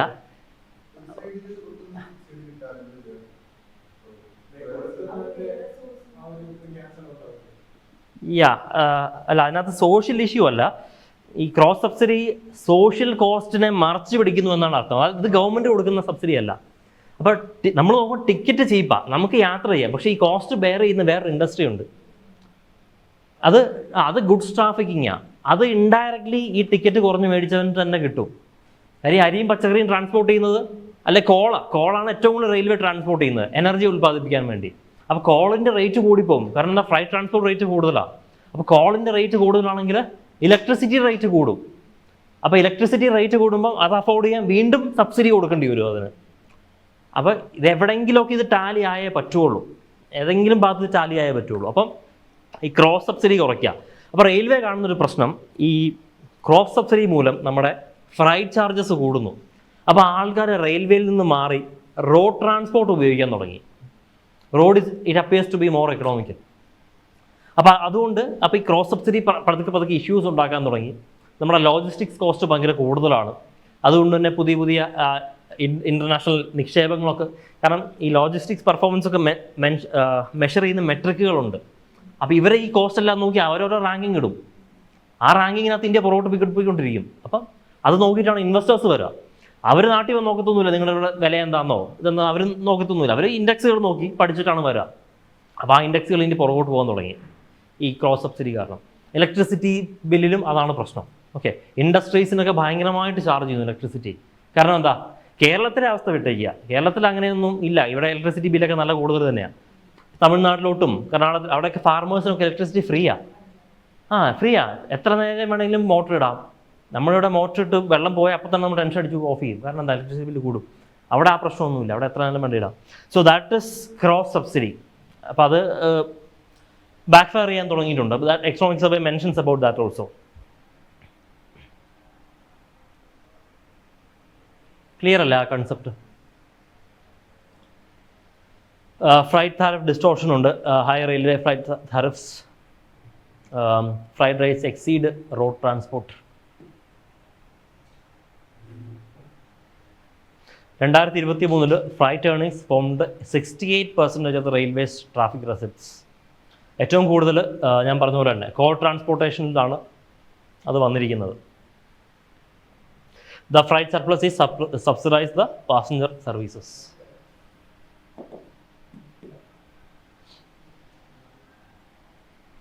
ഇതാണ് ഞാൻ പറഞ്ഞ ആ സ്കീം. ഓക്കെ, സ്ലൈഡ് മാറിപ്പോയി, നേരത്തെ വരേണ്ടതായിരുന്നു. Special assistance to states for capital expenditure and investment, സാക്സി. അപ്പം ഈ സാക്സി സ്കീം കൊണ്ടുവരാനുള്ള പ്രധാന കാര്യം, the expansion of unconditional cash transfers by states has increase the revenue expenditure. നമ്മൾ കണ്ടു കഴിഞ്ഞ ആസാമിലെ ഇലക്ഷൻസിലൊക്കെ നമ്മൾ കണ്ടതാണ് എന്താണ് സംഭവിച്ചത്. ആസാമിലല്ല, ബീഹാറിൽ ഇലക്ഷന് കുറച്ച് നാൾ മുമ്പ് അവർ ഒരുപാട് ക്യാഷ് ട്രാൻസ്ഫേഴ്സ് ഒക്കെ കൊടുത്തു. ഇത് പുതിയതാണ്. ഇന്ന് തരാം. നിങ്ങൾക്ക് ഇന്ന് സ്ലൈഡ് ഉണ്ടോ? ആണോ? ഇപ്പോൾ സ്ലൈഡ് വേണോ? ഇത് വേണോ? അവിടെ നോക്കണ്ട, ഇപ്പോൾ ഇവിടെ നോക്ക്, ഞാൻ വേറെ തരാം. ഓക്കെ, അപ്പം സ്റ്റേറ്റ്സിന് കിട്ടുന്ന വരുമാനം മൊത്തം അവർ ഇതുപോലെയുള്ള ഫ്രീ ബീസ് കൊടുക്കാനും ഇപ്പോൾ കൺസംഷൻ എക്സ്പെൻഡിച്ചറിനൊക്കെ പോയിക്കൊണ്ടിരിക്കുകയായിരുന്നു. അപ്പം ഗവൺമെൻറ് ഓഫ് ഇന്ത്യ പറഞ്ഞു, നിങ്ങൾക്ക് 50 ഇയർ ഇൻട്രസ്റ്റ് ഫ്രീ ലോൺ തരാം. 50 ഇയർ ഇൻട്രസ്റ്റ് ഫ്രീ ലോൺസ് തരാം. ആ ലോൺസ് നിങ്ങൾ ക്യാപിറ്റൽ എക്സ്പെൻഡിച്ചറിന് മാത്രമേ ഉപയോഗിക്കാൻ പാടുള്ളൂ എന്ന് പറഞ്ഞ് ഗവൺമെൻറ് ലോൺ കൊടുത്തു. അതാണ് സാക്സി സ്കീമിൻ്റെ പിന്നിലുള്ള കഥ. ഓക്കെ, പിന്നെ എന്ത് സംഭവിച്ചു? അങ്ങനെ കൊടുത്തു തുടങ്ങിയപ്പം ക്യാപിറ്റൽ എക്സ്പെൻഡിച്ചർ കൂടി. സ്റ്റേറ്റ്സ് അത് കറക്റ്റായിട്ട് തന്നെ വിനിയോഗിച്ചു. Okay, despite the revenue deficit, states have given a 2.4% of the GDP to capital expenditure. അപ്പോൾ സെൻട്രൽ ഗവൺമെൻറ് പറയുന്ന ആ സ്കീം ഇല്ലായിരുന്നെങ്കിൽ അത് 1.9% ആയിപ്പോയേനെന്നാണ്. ആ സ്കീം വന്നതുകൊണ്ട് അത് 2.4 ആയത് ലോജിക്കലാണ്. നിങ്ങൾക്ക് കുറച്ച് പൈസ തരുക, നിങ്ങൾ ഇതിന് മാത്രമേ ഉപയോഗിക്കാൻ പറ്റുള്ളൂ എന്ന് പറഞ്ഞാൽ പിന്നെ വേറെ ചെയ്യാൻ പറ്റില്ലല്ലോ. ക്ലിയർ അല്ലേ സ്കീമിൻ്റെ കഥ?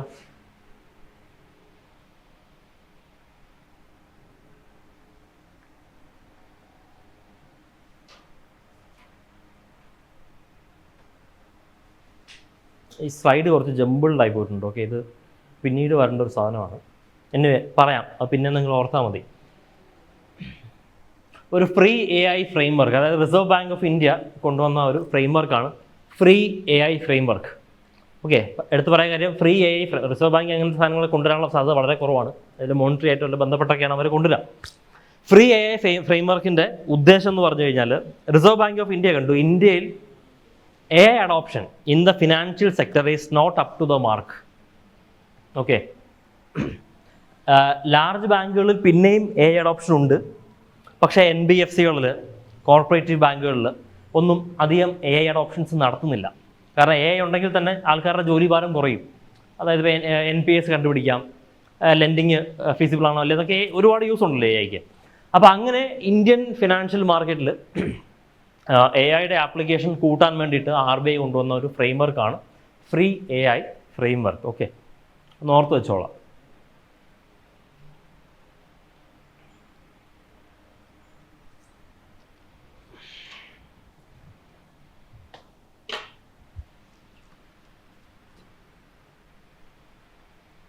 ഇവിടെ വലിയ ചൂടൊന്നും ഇല്ലല്ലോ.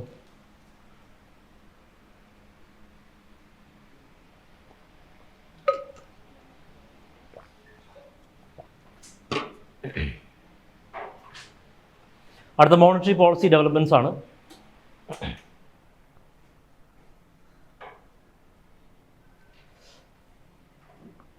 മോണിറ്ററി പോളിസിയുടെ ഒബ്ജക്റ്റീവിനെ പറ്റിയാണ് പറഞ്ഞിരിക്കുന്നത്. Price stability, financial stability, inclusive growth കഥകളൊക്കെ ഉണ്ട്. എന്നാറ്റി കുറയ്ക്കണോ, കൂട്ടണോ? അത് കൂട്ടിയിട്ടോ.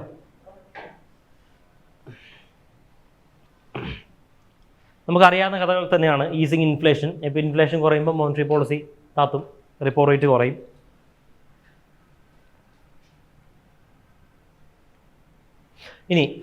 ഇനി മോണിറ്ററി അഗ്രിഗേറ്റ്സിൻ്റെ കഥ. Okay, reserve money, broad money, money multiplier പഠിച്ചിട്ടുണ്ടോ? ഓക്കെ, അങ്ങനെയാണെങ്കിൽ ഞാൻ ചോദിക്കാം, RBI റിപ്പോ റേറ്റ് കുറച്ചു, cash reserve ratio. Repo rate കുറച്ചതിനർത്ഥം സ്വാഭാവികമായിട്ടും ക്യാഷ് റിസർവ് റേഷ്യോയും കുറയ്ക്കും, ലിക്വിഡിറ്റി കൂട്ടണമല്ലോ. അങ്ങനെ കുറയ്ക്കുമ്പം റിസർവ് മണി M0 അതിനെന്നാ പറ്റും? Currency in circulation. റിസർവ് മണിയുടെ കമ്പോണൻസ് എന്തൊക്കെയാണ്? മോണിറ്ററി അഗ്രിഗേറ്റ്സ് എന്ന് പറഞ്ഞ ചാപ്റ്റർ ബേസിക്കലി കുറച്ച് കൺഫ്യൂസിംഗ് ആണ്, അത് ബൈഹാർട്ട് ചെയ്യാനേ പറ്റുള്ളൂ. റിസർവ് മണി എന്ന് പറഞ്ഞു കഴിഞ്ഞാൽ, M0 എന്ന് പറഞ്ഞു കഴിഞ്ഞാൽ അതിൻ്റെ components currency in circulation, bankers deposits with the RBI, other deposits with the RBI, ഇതൊക്കെയാണ് M0യുടെ കണ്ടൻറ്റ്. അപ്പോൾ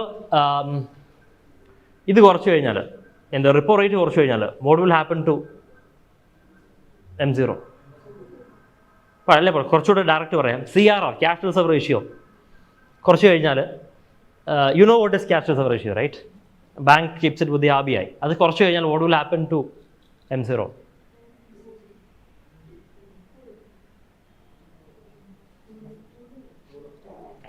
എക്കണോമിക് സർവേ പറയുന്നതിനകത്തൊരു പ്രശ്നമുണ്ട്.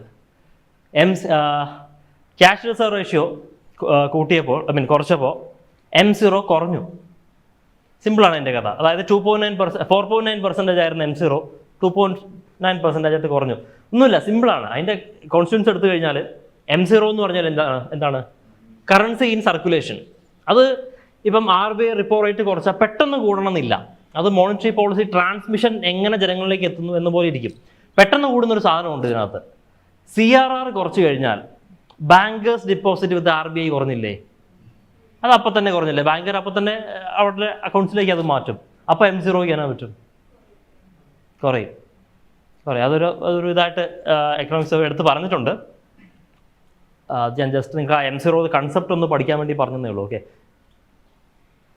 the observed decline in M0 growth is primarily reflects the impact of CRR reductions. Cash reserve ratio കുറച്ചു.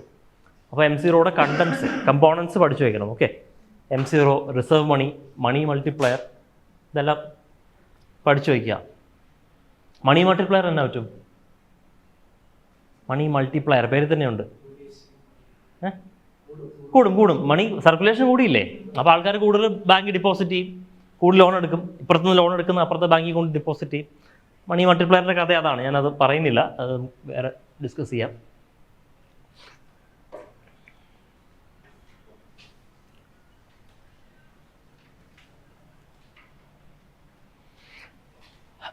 ഇതുവരെ പറഞ്ഞ കാര്യങ്ങൾ clear ആണോ? എന്തെങ്കിലും ഡൗട്ട് ഉണ്ടോ ഇത്രയും പറഞ്ഞതിനകത്ത്? ഫോളോ ചെയ്യാൻ പറ്റുന്നുണ്ടോ? സ്പീഡ് കൂടുതലാണെന്ന് എനിക്കറിയാം, പക്ഷെ ഫോളോ ചെയ്യാൻ പറ്റുന്നുണ്ടോ? ശ്രദ്ധിച്ചിരിക്കുക.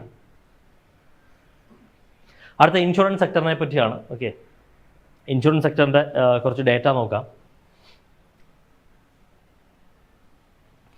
ടോട്ടൽ പ്രീമിയംസ്, അതിനകത്ത് ലൈഫ് ഇൻഷുറൻസ് പ്രീമിയത്തിനാണ് ഏറ്റവും കൂടുതൽ സിഗ്നിഫിക്കൻസ് കൊടുത്തിരിക്കുന്നത്.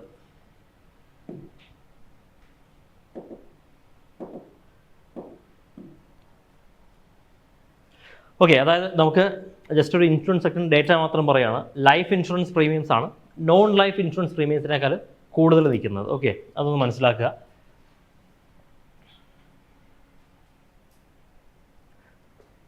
The life insurance premium dominates the insurance segment. About 91%, ചില്ലറ ഡോമിനൻസ് ഒന്നുമല്ല കേട്ടോ, മോണോപോളിയാണ്. 91% of the assets under management and nearly 75% of the total premium income. അതൊന്നും ഫുള്ള് പോകുന്നത് ലൈഫ് ഇൻഷുറൻസ് സെഗ്മെൻറ്റിലേക്കാണ്. അത് ലോജിക്കലായിട്ട് നമുക്ക് എടുക്കാം, കാരണം ഇന്ത്യയിൽ ലൈഫ് ഇൻഷുറൻസ് സെക്ടറിൻ്റെ ഏറ്റവും വലിയൊരു മോണോപോളി ആരാ? LIC ആണ്. അപ്പോൾ ഇപ്പം നമ്മുടെ പേരൻസ്, നമ്മുടെ ഫാമിലി റിലേറ്റീവ്സ് ആരൊക്കെ എടുത്താലും LICയിൽ എന്തെങ്കിലും ഒരു സാധനമില്ലാത്ത ആരും കാണത്തില്ല ലൈഫ് ഇൻഷുറൻസ് കോർപ്പറേഷനിൽ. നേരെ മറിച്ച് ഇപ്പോൾ ഹെൽത്ത് ഇൻഷുറൻസ് ഉള്ള എത്ര പേരുണ്ട് ഇവിടെ ഇരിക്കുന്ന? എത്ര പേർക്ക് ഹെൽത്ത് ഇൻഷുറൻസ് ഉണ്ട്? വളരെ കുറവാണ്. ഓട്ടോ ഇൻഷുറൻസ്, ഓട്ടോമൊബൈലിനുള്ള ഇൻഷുറൻസ്, അത് വണ്ടിയുള്ളവർക്കേ അതുള്ളൂ. അപ്പോൾ സ്വാഭാവികമായിട്ട് നമ്മൾ ആലോചിച്ച് കഴിഞ്ഞാൽ ലൈഫ് ഇൻഷുറൻസ് തന്നെയായിരിക്കും ഏറ്റവും പീക്കിൽ നിൽക്കുക. പിന്നെ വലിയൊരു സ്ട്രക്ചറൽ ഷിഫ്റ്റ് നമ്മുടെ ഇൻഷുറൻസ് സെഗ്മെൻറ്റിൽ നടന്നിട്ടുണ്ട്. ദാറ്റ് ഈസ് എന്തോ പ്രീമിയത്തിൻ്റെ വാല്യൂ ഓഫ് പ്രീമിയത്തെ എണ്ണത്തിനകത്ത് കഥയൊന്നുമില്ല, എണ്ണം കൂട്ടിയിട്ട് കാര്യമില്ല. വോളിയം, പൈസ, വാല്യൂ. അടുത്ത വലിയൊരു സ്ട്രക്ചറൽ ഷിഫ്റ്റ് പറഞ്ഞിരിക്കുന്നത്, it is observed that non life insurance സെഗ്മെൻറ്റിൽ ഹെൽത്ത് ഇൻഷുറൻസിൻ്റെ പ്രസക്തി കൂടി. It has overtaken motor insurance. അതായത് ഇതുവരെയുള്ള ട്രെൻഡ് വണ്ടിക്ക് ഇൻഷുറൻസ് ഉണ്ട്, നമുക്ക് ഇൻഷുറൻസ് ഇല്ല എന്നുള്ളതായിരുന്നു. അപ്പം ആൾക്കാർ കൂടുതൽ ഹെൽത്ത് ഇൻഷുറൻസിലേക്കൊക്കെ ഫോക്കസ് ചെയ്യാൻ തുടങ്ങി. അപ്പോൾ അതുകൊണ്ട് തന്നെ ഹെൽത്ത് ഇൻഷുറൻസിൻ്റെ വാല്യൂ കൂടി. അത് വലിയൊരു ഷിഫ്റ്റാണ്. ആദ്യമായിട്ടാണ് അങ്ങനെ സംഭവം ഉണ്ടാകുന്നത്. ഓക്കെ, എങ്ങനെ? Compare to what? അല്ല, ദാറ്റ് ഡിപ്പെൻസ്. ഇപ്പം നമ്മളൊരു പോളിസി എടുക്കാൻ പോവുകയാണെങ്കിൽ they will charge us, depends on our health condition. Okay, ഏതാ? Depends on the car. ഇപ്പം നിങ്ങൾ ക്രെറ്റ മേടിക്കുവാണെങ്കിൽ എത്ര? 30,000 രൂപ ഇൻഷുറൻസ് അടയ്ക്കണം. നിങ്ങൾ വേറെ ഒരു ബൈക്ക് മേടിച്ചു കഴിഞ്ഞാൽ കുറച്ച് ഇൻഷുറൻസ് അടച്ചാൽ മതി. ഏതാ? കൊമേഴ്ഷ്യൽ വെഹിക്കിൾസ് ഇൻഷുറൻസ്, അതിൻ്റെ വാല്യൂ എനിക്കറിയില്ല കേട്ടോ, കൂടുതലാണല്ലേ? ഓക്കെ, അവർക്ക് തേർഡ് പാർട്ടി ക്ലെയിം ഒക്കെ ഭയങ്കര കൂടുതലായിരിക്കും. So it depends. Health insurance നമ്മൾ എടുക്കുന്ന പോളിസി പോലെ ഇരിക്കും. പ്രായം ഒക്കെ അതിനെ ഒരുപാട് ബാധിക്കും. ഇപ്പം യങ്ങർ ദാൻ 20s ഒക്കെ ആണെങ്കിൽ വളരെ കുറവായിരിക്കും. If you are above 30, above 40 ആണെങ്കിൽ അതിനനുസരിച്ച് സ്ലാബ് കൂടും. ഡിപ്പെൻസ്. സോ അത് വലിയൊരു സ്ട്രക്ചറൽ ഷിഫ്റ്റാണ്. ആൾക്കാർ കൂടുതൽ ഹെൽത്ത് ഇൻഷുറൻസിലേക്ക് ഫോക്കസ് ചെയ്യാൻ തുടങ്ങി. ഇൻഷുറൻസ് ഇല്ലെങ്കിൽ എടുത്ത് വെക്കണം കേട്ടോ, എപ്പോഴെങ്കിലുമൊക്കെ ആവശ്യം വരും. ഏതാ? ഗവൺമെൻറ്റിൻ്റെ ഇൻഷുറൻസോ? അല്ല, ഗവൺമെൻറ് അത് അതൊക്കെ ഓരോ ബെഞ്ച് മാർക്കുണ്ട്. ഇൻകം ഇത്ര വേണം, പറയുന്ന പറ്റിയതല്ലേ? അല്ല, ഹെൽത്ത് ഇൻഷുറൻസിന് പൊതുവേ ഉള്ളൊരു അവബോധം കൊണ്ടാണ്. ഗവൺമെൻറ് പ്രൊമോട്ട് ചെയ്യുന്നത് കൂടുതലും ഗവൺമെൻറ്റിൻ്റെ സ്കീമുകളാണ്.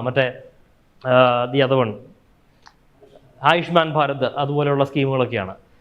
പ്രൈവറ്റ് ഇൻഷുറൻസ് കമ്പനികൾ തന്നെ അവർ തന്നെ ആഡ് കൊടുത്തും. പക്ഷെ പൊതുവെ ഒരു അവബോധം അതിനകത്ത് ഉണ്ടായിട്ടുണ്ട്. കാരണം ഹെൽത്ത് കോസ്റ്റ് കൂടുന്നു എന്ന ആൾക്കാർക്ക് മനസ്സിലായി. That's why. അതിനകത്ത് ഗവൺമെൻറ്റിൻ്റെ സ്കീംസോ ഇൻ്റർവെൻഷനോ ഒന്നും പ്രത്യേകിച്ചൊന്നുമില്ല. അങ്ങനെയൊന്നും നോക്കേണ്ട ആവശ്യമില്ല.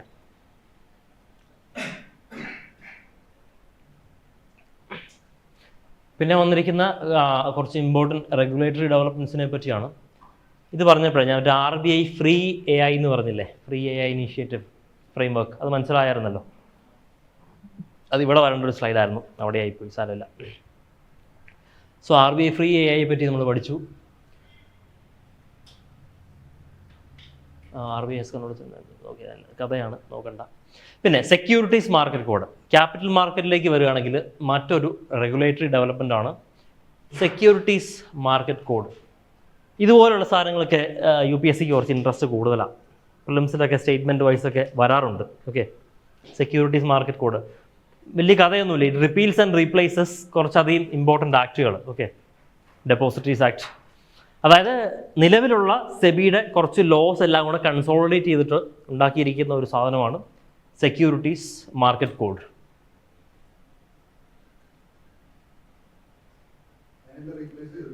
റീപ്ലേസ് ചെയ്തിട്ടില്ല, അതിനെല്ലാം അമാൽഗമേറ്റ് ചെയ്തു. അതായത് നേരത്തെ ഫ്രാഗ്മെൻറ്റഡ് ആയിട്ട് കിടന്നു, നമ്മുടെ ലേബർ കോഡ് പോലെ. ഇപ്പോൾ നാളത്തെ സമരം എന്തിനാ? നാളെ ഒരു പണിമുടക്ക് പ്രഖ്യാപിച്ചിട്ടുണ്ട്.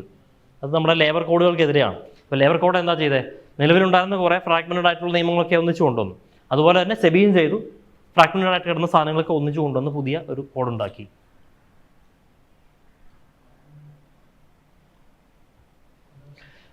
പിന്നെ ഇൻഷുറൻസ് സെക്ടറിൽ വന്നിരിക്കുന്നത് നമ്മൾ കണ്ടു, ഒരു ബില്ല് പാസ്സായിരുന്നു, സബ്കാ ബീമ സബ്കി രക്ഷ അമെൻമെൻറ്റ് ഇൻഷുറൻസ് ആക്ട്. ഈ ആക്റ്റിലാണ് എന്ത് കൊണ്ടുവന്നത്? ഒരു സിഗ്നിഫിക്കൻറ്റ് ലാൻഡ്മാർക്ക് മൂവ് കൊണ്ടുവന്നായിരുന്നു. കഴിഞ്ഞ ക്ലാസ്സിൽ ഡിസ്കസ് ചെയ്തായിരുന്നു. 100% FDI കഴിഞ്ഞ ക്ലാസ്സിൽ പറഞ്ഞില്ലേ, ഓർക്കുന്നില്ലേ? 74% 100%. അത് ഈ ബില്ലിലാണ് വന്നിരിക്കുന്നത്.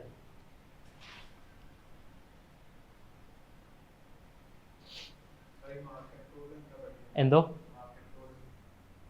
സെക്യൂരിറ്റീസ് മാർക്കറ്റ് കോഡ് ഒന്നുമില്ല, അതെന്താണെന്ന് ഞാൻ പറഞ്ഞതേ ഉള്ളൂ.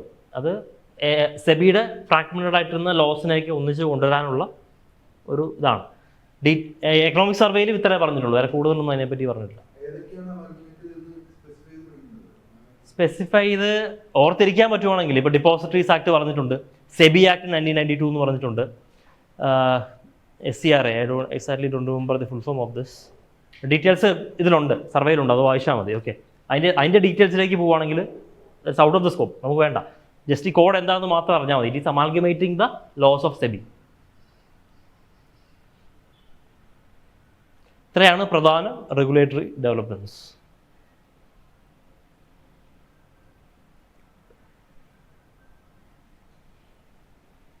നെക്സ്റ്റ് നമ്മൾ വീണ്ടും എക്സ്റ്റേണൽ സെക്ടറിലോട്ട് പോവുകയാണ്. എക്സ്റ്റേണൽ സെക്ടറിൽ ട്രേഡ് കോൺസെൻട്രേഷനെ പറ്റി പറയുന്നുണ്ട്. ഓക്കെ, ട്രേഡ് കോൺസെൻട്രേഷൻ, അതായത് നിങ്ങൾ എക്സ്റ്റേണൽ സെക്ടറിൽ ഫ്രണ്ട് ഷോറിങ്, നിയർ ഷോറിങ് കൺസെപ്റ്റുകളെ പറ്റി പഠിച്ചിട്ടുണ്ടോ? So what is friend shoring?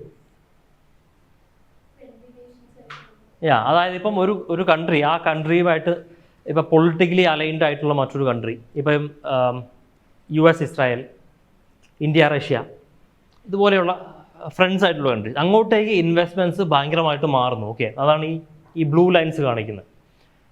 അതായത് ട്രേഡ് കോൺസെൻട്രേറ്റ് ചെയ്യുന്നു. ഗ്ലോബലി ട്രേഡ്, നമ്മൾ ഗ്ലോബലൈസേഷനെ പറ്റി പറഞ്ഞിട്ടുണ്ട്, പലയിടത്തായിട്ട് വ്യാപിച്ച് കിടക്കുന്ന ട്രേഡ് ഇപ്പോൾ പല കാരണങ്ങൾ കൊണ്ട് പല പോക്കറ്റ്സിലായിട്ട് ഇങ്ങനെ കോൺസെൻട്രേറ്റ് ചെയ്ത് പോയിക്കൊണ്ടിരിക്കുകയാണ്. അതിന് ഒന്നുകിൽ നിയർ ഷോറിംഗ് എന്ന് വിളിക്കാം. നിയർ ഷോറിംഗ് എന്ന് പറഞ്ഞാൽ എന്താ? തൊട്ടടുത്തുള്ള രാജ്യത്തേക്ക് കൊണ്ടുവരിക. ഇപ്പോൾ ഇന്ത്യയുടെ തൊട്ടടുത്തുള്ള രാജ്യം ഏതൊക്കെയാണ്? പാകിസ്ഥാൻ, ചൈന, ബംഗ്ലാദേശ്, ശ്രീലങ്ക, നേപ്പാൾ. ഇന്ത്യയുടെ ട്രേഡ് അങ്ങോട്ട് കൊണ്ടുവന്നിട്ട് നമുക്ക് പ്രത്യേകിച്ച് നേട്ടമൊന്നുമില്ല.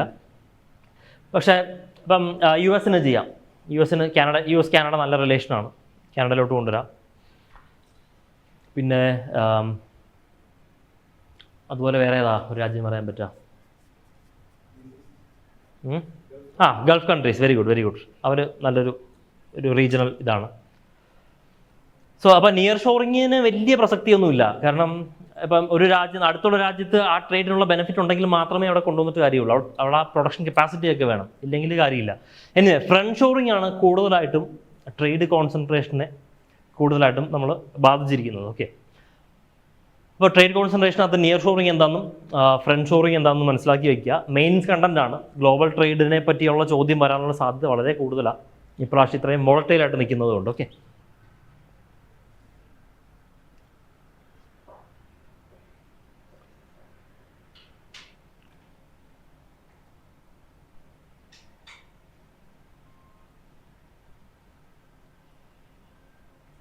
ഇതുണ്ടോ ട്രേഡ് കോൺസെൻട്രേഷൻ ഇൻഡെക്സ് ഉണ്ടല്ലേ, അത് ഇങ്ങനെ ഫ്ലക്ച്വേറ്റ് ചെയ്യുകയാണ്. അപ്പോൾ കൂടുതലും ഫ്രണ്ട് ഷോറിങ്, അതായത് കൺട്രീസ് അവരുടെ അലൈൻഡ് ആയിട്ടുള്ള കൺട്രീസിലേക്ക് ഇൻവെസ്റ്റ്മെൻറ്റ് കൂട്ടിയപ്പോൾ ട്രേഡ് കോൺസെൻട്രേഷൻ കൂടി. ഓക്കെ, ഇങ്ങോട്ട് വരുമ്പോൾ കണ്ടില്ലേ ഫ്രണ്ട് ഷോറിങ്ങും നിയർ ഷോറിങ്ങും ഓൾമോസ്റ്റ് ഒരുപോലെയാണ് പോകുന്നത്. അപ്പോൾ ട്രേഡ് കോൺസെൻട്രേഷൻ കുറഞ്ഞു.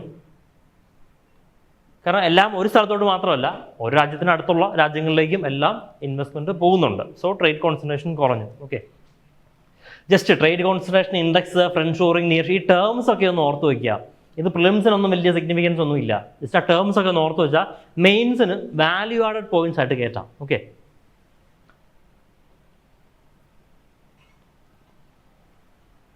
ഇപ്പോൾ ഗ്ലോബൽ സപ്ലൈ ചെയിൻ ഡിസപ്ഷൻസ് ഒക്കെ ഉണ്ടായിട്ടുണ്ട് കോവിഡിന് ശേഷം, ഇപ്പോഴും ഉണ്ടാകുന്നുണ്ട്. ഇപ്പം ക്രിട്ടിക്കൽ മിനറൽസിൻ്റെ ഒക്കെ പ്രശ്നങ്ങളുണ്ട്. ക്രിട്ടിക്കൽ മിനറൽസ് ഏറ്റവും കൂടുതൽ പ്രൊഡ്യൂസ് ചെയ്യുന്ന ആരാ?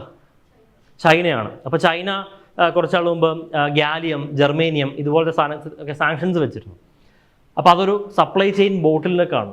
അപ്പം അതിനെപ്പറ്റിയൊക്കെ ചോദ്യം വരികയാണെങ്കിൽ നമുക്ക് പറയാം ഫ്രണ്ട് ഷോറിങ്ങിലേക്ക് പോവാം, ഇന്ത്യക്ക് അലൈൻഡ് ആയിട്ടുള്ള രാജ്യങ്ങളിലേക്ക് ഇന്ത്യക്ക് ഇൻവെസ്റ്റ്മെൻറ്റ്സ് മാറ്റാം. ഇപ്പം ഫോർ എക്സാമ്പിൾ കബിൽ KABIL എന്ന് പറഞ്ഞൊരു സ്കീമുണ്ട്, കേട്ടിട്ടുണ്ടോ? അതായത് നമ്മുടെ ലിഥിയം മൈനിങ്ങിൻ്റെ ഒരു കമ്പനിയാണ്. അവർക്ക് അർജൻറ്റീനയിൽ ഇതുണ്ട്, അർജൻറ്റീന, ബ്രസീൽ, ചിലി, ആ ഒരു ബെൽറ്റിലുണ്ട് അവിടെ നിന്ന് ലിഥിയം മൈൻ ചെയ്യാനായിട്ട്. അപ്പോൾ India is diversifying its energy portfolio. അപ്പോൾ അതിനകത്തൊക്കെ ഈ ട്രേഡ് കോൺസെൻട്രേഷൻ ഇൻഡെക്സും ഫ്രണ്ട് ഷോറിങ് ഇങ്ങനെ കയറ്റി വയ്ക്കാം. ഇനി വരാനുള്ളത് India's merchandise trade service. Okay, merchandise and service ട്രേഡിൽ എന്ത് പറ്റി? അല്ലല്ല, ദാറ്റ് ഇസ് നോട്ട് ഇമ്പോർട്ടൻ്റ് ആവും. ഞാനൊരു എക്സാമ്പിൾ പറഞ്ഞതേ ഉള്ളൂ, എഴുതണ്ട. ഇവിടെ ഉള്ളത് മാത്രം നോക്കിയാൽ മതി.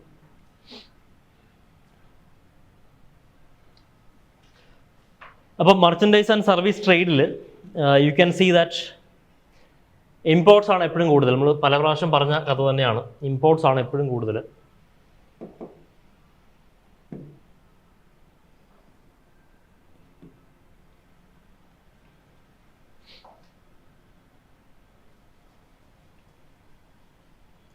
വേറെ പ്രത്യേകിച്ച് കഥയൊന്നും ഇതിനകത്തില്ല.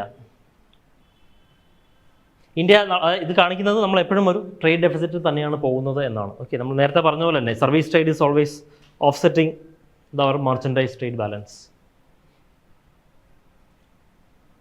ഇനി മർച്ചൻഡൈസ് ട്രേഡിലേക്ക് വരികയാണെങ്കിൽ മർച്ചൻഡൈസ് എക്സ്പോർട്സ് ആണ് എപ്പോഴും താഴെയാണ്, മർച്ചൻഡൈസ് ഇമ്പോർട്ട്സ് ആണ് കൂടുതൽ. Crude oil is the major culprit in that.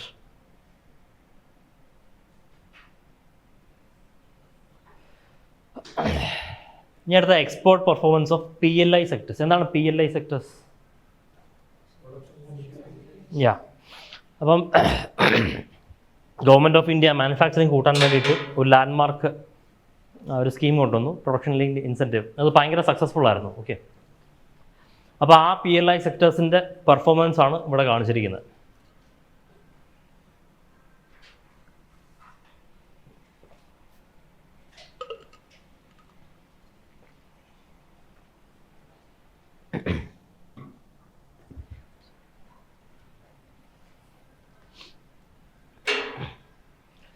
So ഇതിനകത്ത് 4 ക്വാഡ്രൻസ് കാണിച്ചിട്ടുണ്ട്. ഈ ഒരു ക്വാഡ്രൻറ്റ് മൊത്തത്തിൽ എംറ്റി ആണ്. അതായത് ഈ ഗ്രാഫ് കാണിക്കുന്നത് PLI സെക്ടർ ഇൻഡസ്ട്രീസിൻ്റെ എക്സ്പോർട്ട് പെർഫോമൻസ് ആണ്. Okay, so we can see that എല്ലാ ഇൻഡസ്ട്രീസും തന്നെ എക്സ്പോർട്ട് ഗ്രോത്ത് കാണിച്ചിട്ടുണ്ട്. ഇത്രയും ഓർത്താൽ മതി. ഈ സൈഡിലോട്ട് എക്സ്പോർട്ട് നെഗറ്റീവാണ്. ഈ ക്വാഡ്രൻറ്റിൽ വരുന്ന ഇൻഡസ്ട്രീസൊക്കെ എക്സ്പോർട്ട് നെഗറ്റീവ് ആയിരിക്കും. ആരെങ്കിലും ഉണ്ടോ? ഇല്ല, എല്ലാം തന്നെ എക്സ്പോർട്ട് പോസിറ്റീവാണ്. പക്ഷേ അതിനോടൊപ്പം തന്നെ ഇമ്പോർട്ട്സും കൂടുതലാണ്. നിങ്ങൾ ഈ ടോപ്പ് ക്വാഡ്രൻറ്റ് നോക്കിയേ, ഇതിനകത്ത് പറയുന്നത് എക്സ്പോർട്ടും പോസിറ്റീവ്, ഇമ്പോർട്ടും പോസിറ്റീവ്. എക്സ്പോർട്ടും കൂടുന്നുണ്ട്, അതോടൊപ്പം തന്നെ ഇമ്പോർട്ടും ഉണ്ട്. ഇമ്പോർട്ട് കുറഞ്ഞ കുറച്ച് ഇൻഡസ്ട്രീസ് ഉണ്ട്. ഇവിടെ ഒരു ഇൻഡസ്ട്രി മാത്രം, ടെലികോം ഇൻഡസ്ട്രിയിൽ മാത്രമാണ് എക്സ്പോർട്ട് കൂടി ഇമ്പോർട്ട് കുറഞ്ഞു. ഇങ്ങനെ നിങ്ങൾ എടുത്ത് ഓരോ ഇൻഡസ്ട്രിയും എടുത്ത് എക്സ്പോർട്ട് കൂടി എക്സ്പോർട്ട് കുറഞ്ഞൊന്നും പഠിക്കേണ്ട ആവശ്യമില്ല. You just keep an overall idea about the PLI sector scheme and the performance of industries. അത്രേ ഇവിടെ ഉദ്ദേശിച്ചിട്ടുള്ളൂ. വൈറ്റ് ഗുഡ്സ് എന്ന് പറഞ്ഞാൽ എന്താ? പേര് തന്നെയുണ്ട് വൈറ്റ് ഗുഡ്സ്, വെളുത്തിരിക്കുന്ന ഗുഡ്സ്. ഏതാ? അത് തന്നെ, നമ്മുടെ AC വെളുത്തല്ലേ ഇരിക്കുന്നത്, അതിനെ വൈറ്റ് ഗുഡ്സ് എന്ന് വിളിക്കുന്നത്, അത്രേ ഉള്ളൂ.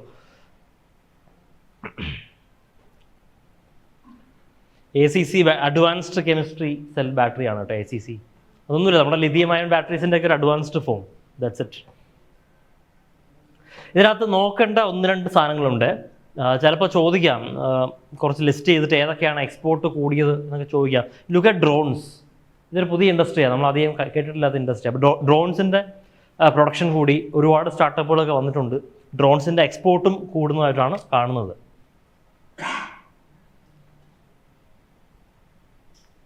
അതുപോലെ ഇലക്ട്രോണിക്സിൽ നോക്കുമ്പോൾ we will see that we have seen a massive jump in the production of mobile phones. Okay, India is the second largest producer of mobile phones after China. അത് വലിയൊരു സിഗ്നിഫിക്കൻറ്റ് ജമ്പ് തന്നെയാണ്. എന്തോ ചിപ്സ് നിർമ്മിക്കാൻ semi conductor സ്കീമൊക്കെ കൊണ്ടുവന്നിട്ടുണ്ട്, but it is difficult. കാരണം chip industry dominate ചെയ്യുന്ന കുറച്ച് രാജ്യങ്ങളുണ്ട്, like Japan, Taiwan, USA. അപ്പോൾ ഈ ചിപ്പ് ഉണ്ടാക്കണമെങ്കിൽ ഒരു മെഷീൻ വേണം. ചിപ്പ് നമുക്കറിയാം, how are we fabricating chips? ഒരു സെമി കണ്ടക്ടർ വേഫർ ഉണ്ടാവും. ആ വേഫറിലേക്ക് നമ്മൾ അൾട്രാ വയലറ്റ് ലൈറ്റ് അടിച്ച് സിലിക്കൺ റെഡിയാക്കിയാണ് ഡിസൈൻ വരയ്ക്കുന്നത്. So the method of doing this is very complicated. And in the world only one company dominates that. ASML എന്ന് പറയുന്ന ഒരു നെതർലാൻഡ് ബേസ്ഡ് കമ്പനിയുണ്ട്. അവരാണ് ഈ ചിപ്പ് നിർമ്മിക്കാനുള്ള മെഷീൻസ് സപ്ലൈ ചെയ്യുന്നത്. അവരുടെ കയ്യിൽ മാത്രമേ ഇതുള്ളൂ. ആ മെഷീൻ കൊണ്ടുവന്നാലേ നമുക്ക് ചിപ്പ് ഉണ്ടാക്കാൻ പറ്റുള്ളൂ. So semi conductor industry we have our own limitations. We have to rely much on, obviously we are developing it, പക്ഷേ വി ഹാവ് ദ ലിമിറ്റേഷൻസ്. അങ്ങനെ ഒരു നമ്മൾ ഈ ബാക്കിയുള്ള ഗ്രോത്ത് പോലെയുള്ള ഒരു ഗ്രോത്തൊന്നും സെമി കണ്ടക്ടർ ഇൻഡസ്ട്രിയിൽ ഇല്ല, ഈ മോണോപോളി കൊണ്ടാണ്. അത് ഭയങ്കര ടെക്നോളജി ഇൻറ്റൻസ് ആണ്. ഡീപ്പ് ടെക്നോളജി എന്ന് പറയും. ഡീപ്പ് ടെക്നോളജി വി നീഡ് ആ സ്കില്ലുള്ള ആൾക്കാർ വേണം. അവരുടെ ഹിന്ദുവിനകത്ത് അതിനെപ്പറ്റി വലിയൊരു ഫീച്ചർ തന്നെ ഉണ്ടായിരുന്നു. ഡീപ്പ് ടെക്നോളജി ഇന്ത്യയിലില്ല. കാരണം നമുക്ക് ചിപ്പ് ഉണ്ടാക്കണം, വെറുതെ ലേബർ പോലെ, ഇതൊക്കെ അസംബിൾ ചെയ്യാനുള്ള ലേബർ പോരാ. നമുക്കത് റിസർച്ച് ചെയ്ത് അത് ഡെവലപ്പ് ചെയ്ത് വലിയ കോംപ്ലക്സ് മെഷീനറി ഓപ്പറേറ്റ് ചെയ്യാൻ പറ്റുന്ന ഒക്കെ ഒരു ടെക്നിക്കുള്ള ആൾക്കാർ വേണം. We don't have that. Deep tech labour എന്ന് പറയും.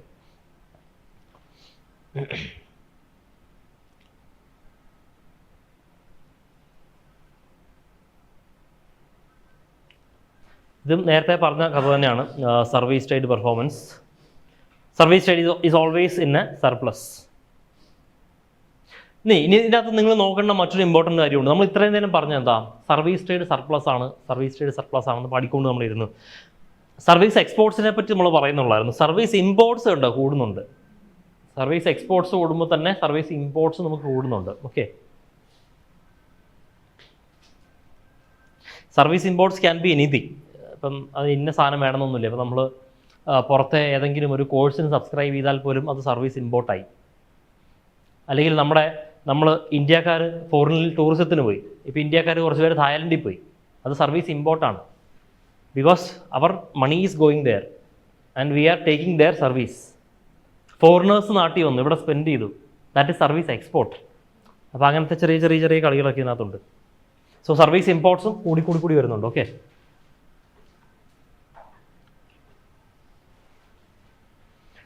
പിന്നെ നമുക്ക് ഇതിനകത്ത് കാണാനുള്ളത് എക്സ്പോർട്ട് കോംപ്ലക്സിറ്റി ഇൻഡെക്സ്. ഒരു I think it was based on Harvard atlas എന്ന് പറഞ്ഞാൽ ഹാർവാർഡ് യൂണിവേഴ്സിറ്റിയുമായിട്ട് ബന്ധപ്പെട്ട ഒരു പ്രോഗ്രാമാണ്. So they identified a new index called export complexity index. So what is it? ആ പേര് കേൾക്കുമ്പോൾ നമ്മൾ വിചാരിക്കും എക്സ്പോർട്ട് കോംപ്ലക്സ് ആക്കാനുള്ള കാര്യങ്ങളൊക്കെ ആയിരിക്കും. അല്ല, പേരുമായിട്ട് പ്രത്യേകിച്ച് ബന്ധമൊന്നുമില്ല. Export Complexity Index ranks countries based on the diversification and the sophistication of their export basket. ഇതൊരു ക്രിട്ടിക്കൽ സാധനമാണ് കേട്ടോ. ഇതൊക്കെ നല്ല മെയിൻസിന് പറ്റുന്ന നല്ല അടിപൊളി വാല്യൂ ആഡഡ് പോയിന്റ്സ് ആണ്. ഇന്ത്യൻ എക്സ്പോർട്സിൻ്റെ ഒരു പ്രശ്നമാണിത്. ഇന്ത്യ നമുക്കറിയാം ഇസ് എ വേൾഡ് ലീഡിങ് എന്ന് പറഞ്ഞില്ലെങ്കിലും ഒരു സിഗ്നിഫിക്കൻ്റ് എക്സ്പോർട്ടറാണ്. പക്ഷേ നമ്മൾ എക്സ്പോർട്ട് ചെയ്യുന്ന ഗുഡ്സിന് അധികം ഡൈവേഴ്സിറ്റി ഒന്നുമില്ല. കുറേ പെട്രോളിയം റിഫൈനറി പ്രോഡക്ട്സ് നമ്മൾ എക്സ്പോർട്ട് ചെയ്യും. പെട്രോളിയം മേടിച്ചിട്ട് റിഫൈൻ ചെയ്ത് പ്രോഡക്ട്സ്, ലൂബ്രിക്കൻസ്, അങ്ങനത്തെ ഹൈഡ്രോജൽ, അങ്ങനത്തെ കുറേ പെട്രോളിയം പ്രോഡക്ട്സ് നമ്മൾ എക്സ്പോർട്ട് ചെയ്യും. പിന്നെ നമ്മൾ എക്സ്പോർട്ട് ചെയ്യുന്നത് എന്താ? കുറേ ജെം സ്റ്റോൺസ്, റോ ഡയമണ്ട് ആഫ്രിക്കയിൽ നിന്ന് ഇമ്പോർട്ട് ചെയ്ത് അത് പ്രോസസ്സ് ചെയ്ത് ഗുജറാത്ത് പോലെയുള്ള സ്ഥലങ്ങളിൽ പ്രോസസ്സ് ചെയ്ത് എക്സ്പോർട്ട് ചെയ്യുക. അതാണ് മറ്റൊന്ന്. പിന്നെ ഇന്ത്യയുടെ മേജർ എക്സ്പോർട്ട്സ് എന്താ? ഫാർമസ്യൂട്ടിക്കൽ എക്സ്പോർട്സ്, പിന്നെ ഹോർട്ടിക്കൾച്ചർ എക്സ്പോർട്സ്. അത്രയൊക്കെ ഉള്ളൂ. ഒരു ഹൈ വാല്യൂ എക്സ്പോർട്സ് എന്നൊക്കെ പറയാനൊന്നും അങ്ങനെയൊന്നും ഇല്ല. ഒരു ഡൈവേഴ്സിഫൈഡ്, ഇപ്പം ചൈന എക്സ്പോർട്ട് ചെയ്യുന്നത് എന്നാക്കെയാണ് നമുക്ക് എന്ന് പറഞ്ഞാൽ തീരത്തില്ല. രാവിലെ തുടങ്ങിയ വൈകിട്ടായാലും തീരത്തില്ല അവരെന്നാക്കെ എക്സ്പോർട്ട് ചെയ്യുന്നതെന്ന്. അപ്പോൾ ചൈനയുടെ എക്സ്പോർട്ട് ബാസ്ക്കറ്റ് കുറച്ചും കൂടി ഡൈവേഴ്സിഫൈഡാണ്. ഇന്ത്യയുടെ അത്രയും ഡൈവേഴ്സിഫൈഡ് അല്ല. അത് നമ്മുടെ ഒരു എക്സ്പോർട്ട് കോമ്പറ്റീറ്റീവ്സിനെ ബാധിക്കുന്നുണ്ട്. Okay. Higher ECI reflects presence of diverse and specialized products, know-how in an economy. അതായത് സ്പെഷ്യലൈസ്ഡ് പ്രൊഡക്ട്സ് ഉണ്ടാക്കാനുള്ള ഒരു capability. Countries with complex exports they produce high value, high knowledge intensive products. For example, Switzerland ഇതിൻ്റെ നല്ലൊരു എക്സാമ്പിളാണ്. Switzerland കുഞ്ഞൊരു രാജ്യമാണ്, പക്ഷെ അവർ export ചെയ്യുന്നത് എന്തൊക്കെയാണ്? അവർ ചോക്ലേറ്റ് എക്സ്പോർട്ട് ചെയ്യും, അവർ വാച്ച് എക്സ്പോർട്ട് ചെയ്യും, അവർ പ്രിസിഷൻ ഇൻസ്ട്രുമെൻറ്റ്സ് എക്സ്പോർട്ട് ചെയ്യും. ഫോർ എക്സാമ്പിൾ ഇപ്പോൾ വെയ്റ്റ് സ്കെയിലൊക്കെ ഉണ്ടല്ലോ, കുഞ്ഞ് നമ്മൾ ഈ ഗോൾഡ് ലോണൊക്കെ എടുക്കുമ്പോൾ കൊണ്ടുവയ്ക്കുന്ന വെയ്റ്റ് സ്കെയിലൊക്കെ ഇല്ലേ, അതുപോലെ പ്രിസിഷൻ വേണ്ട സാധനങ്ങൾ അതൊക്കെ ഇവിടെ തന്നെ ഉണ്ടാക്കുന്നുണ്ട്. പക്ഷേ ടെല്ലിങ് യു,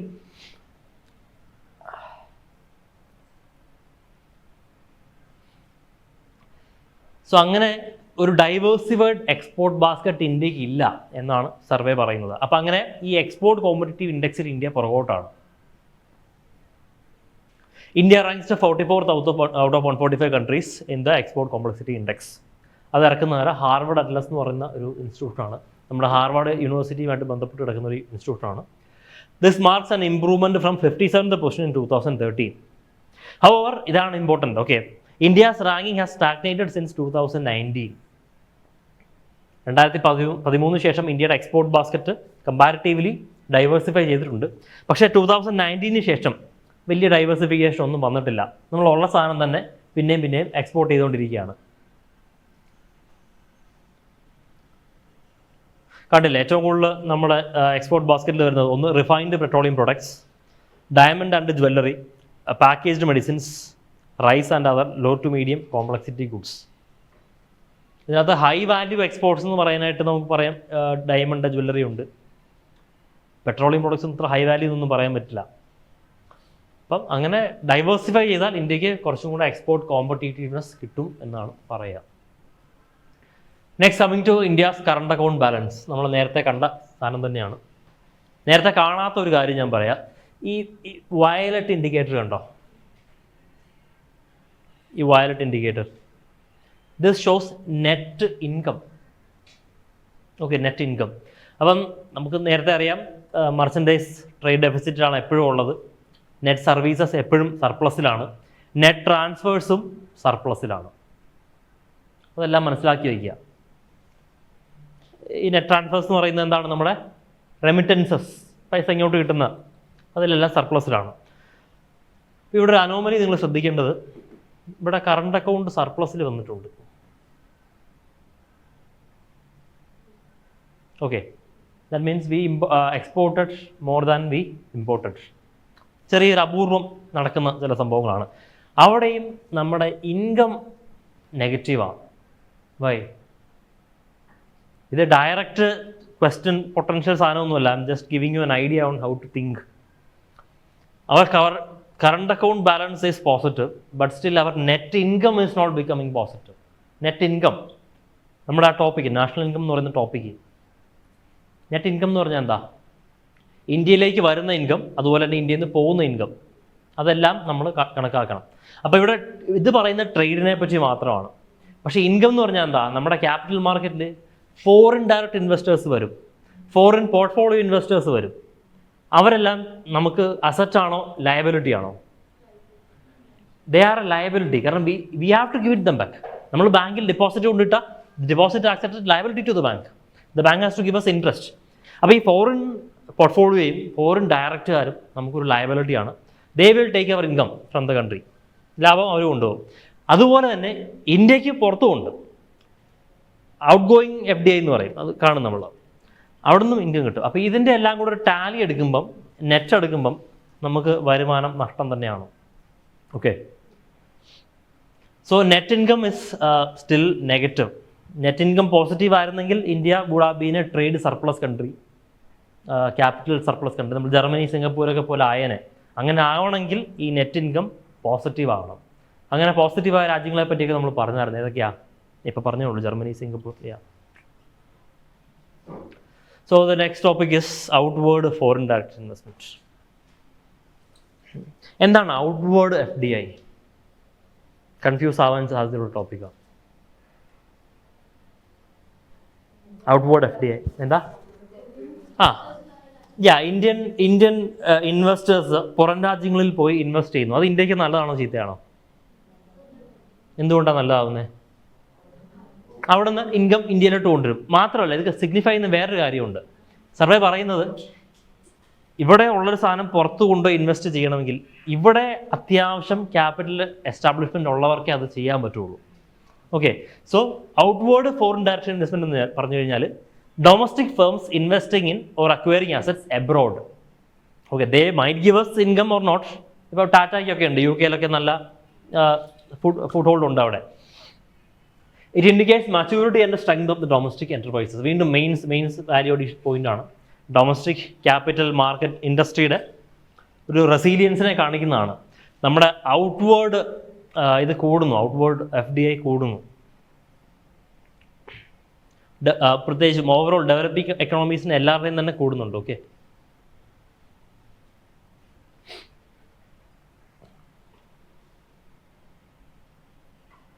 സോറി മാറിപ്പോയി.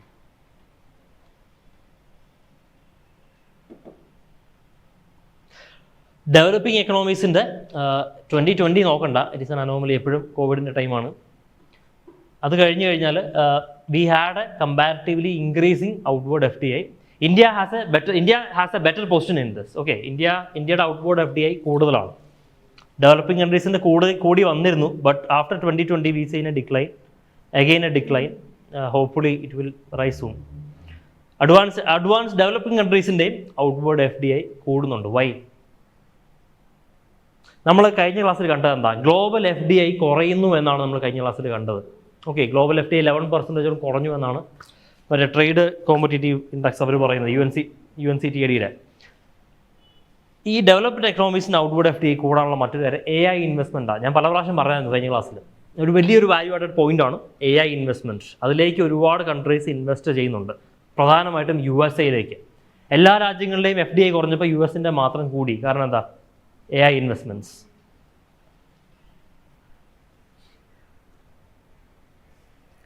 Next topic is regarding the international investment position.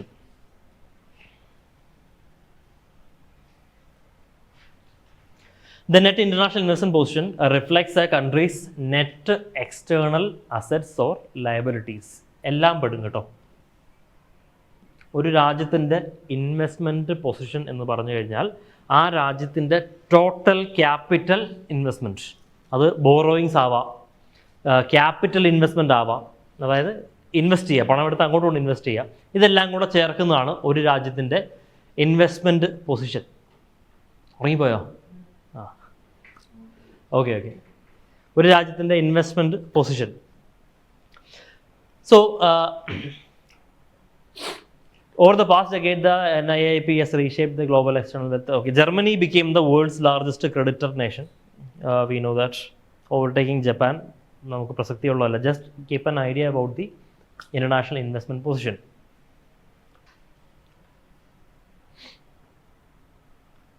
USA-യിലേക്ക് വരികയാണെങ്കിൽ United States remain the world's largest debtor. Okay, United സ്റ്റേറ്റ്സിൻ്റെ കടമെടുപ്പ് വളരെ റിച്ച് രാജ്യമാണ്. പക്ഷേ അവരുടെ നെറ്റ് ഇൻവെസ്റ്റ്മെൻറ്റ്സ് എടുത്തു കഴിയുമ്പം they owe to the world. Because why? എല്ലാവരും US-ലോട്ട് കൊണ്ടാണ് ഇൻവെസ്റ്റ് ചെയ്യുന്നത്. ഇത് വിട്ടുപോകരുത്, ആ കണക്ഷൻ. ഞാൻ പറഞ്ഞു FDI ലയബിലിറ്റിയാണ്, നമ്മൾ തിരിച്ച് അങ്ങോട്ട് കൊടുക്കേണ്ടതാണ്. ഇപ്പോൾ ഇന്ത്യക്കാരൻ US-ൽ പോയി ഇൻവെസ്റ്റ് ചെയ്താൽ any time we can withdraw it. Okay, അപ്പോൾ അവിടെ ഇൻവെസ്റ്റ്മെൻറ്റ്സ് കൂടുന്നുണ്ട്. Okay, India ranked 11th largest global debtor. India's NIIP was 0.3 trillion.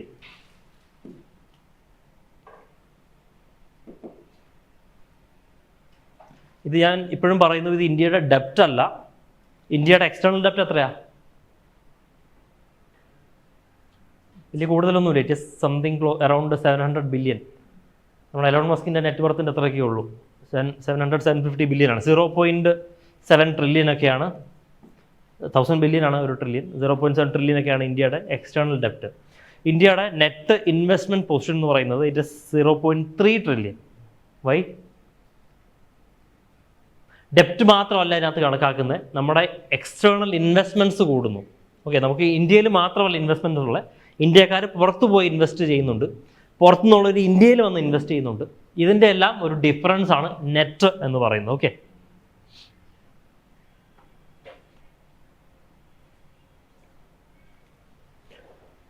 ഇതും മെയിൻസ് പെർസ്പെക്റ്റീവിലുള്ളതാണ്. It shows just statistics of our external components like forex reserves. ഇതുണ്ട് 701 billion ആണ്. അതായത് rupee depreciate ചെയ്തപ്പോഴും FDI forex values കൂടി, primary because of the gold prices. കഴിഞ്ഞ ക്ലാസ്സിൽ പറഞ്ഞായിരുന്നു. നെക്സ്റ്റ് വൺ ഇസ് എക്സ്റ്റേണൽ ഡെപ്റ്റ് ടു GDP റേഷ്യോ ഇസ് 19.2%. അതാണ് ഞാൻ നേരത്തെ ഇത് പറഞ്ഞപ്പോൾ ട്രേഡ് ഡെഫിസിറ്റ് പറഞ്ഞപ്പോൾ കൺഫ്യൂസ് ആകരുതെന്ന് ഞാൻ പറഞ്ഞായിരുന്നു. ട്രേഡ് ഡെഫിസിറ്റ് എത്രയാണ് പറഞ്ഞത്? 0.8% ഓഫ് ദ GDP എന്നാണ് ഞാൻ പറഞ്ഞത് ട്രേഡ് ഡെഫിസിറ്റ്. ഇതെന്താ? എക്സ്റ്റേണൽ ഡെപ്റ്റ് to GDP ratio. It is 19.2%. പിന്നെ ഇമ്പോർട്ട് കവർ. എന്താണ് ഇമ്പോർട്ട് കവർ എന്ന് ഞാൻ പറഞ്ഞു. ഇമ്പോർട്ട് കവർ ഇപ്പം 11 മാസത്തേക്കുള്ളതുണ്ട്. അപ്പോൾ ഇന്ത്യയുടെ മാക്രോ എക്കണോമിക് സ്റ്റെബിലിറ്റിയെ പറ്റിയൊക്കെ മെയിൻസിനൊരു ചോദ്യം വന്നു കഴിഞ്ഞാൽ we can definitely apply this. ഇന്ത്യയുടെ ഇമ്പോർട്ട് കവർ ഇത്രയുണ്ട്, ഫോറക്സ് റിസർവ്സ് ഇത്രയുണ്ട്, ഇതേണ്ട current account deficit 0.8% of the GDP. കണക്കുകളാണ്. ഈ കണക്കുകളൊക്കെ മെയിൻസ് പെർസ്പെക്റ്റീവിൽ വാല്യൂ ആഡഡ് പോയിന്റ്സ് ആയിട്ട് നോട്ട് ചെയ്ത് വെച്ചോളാം.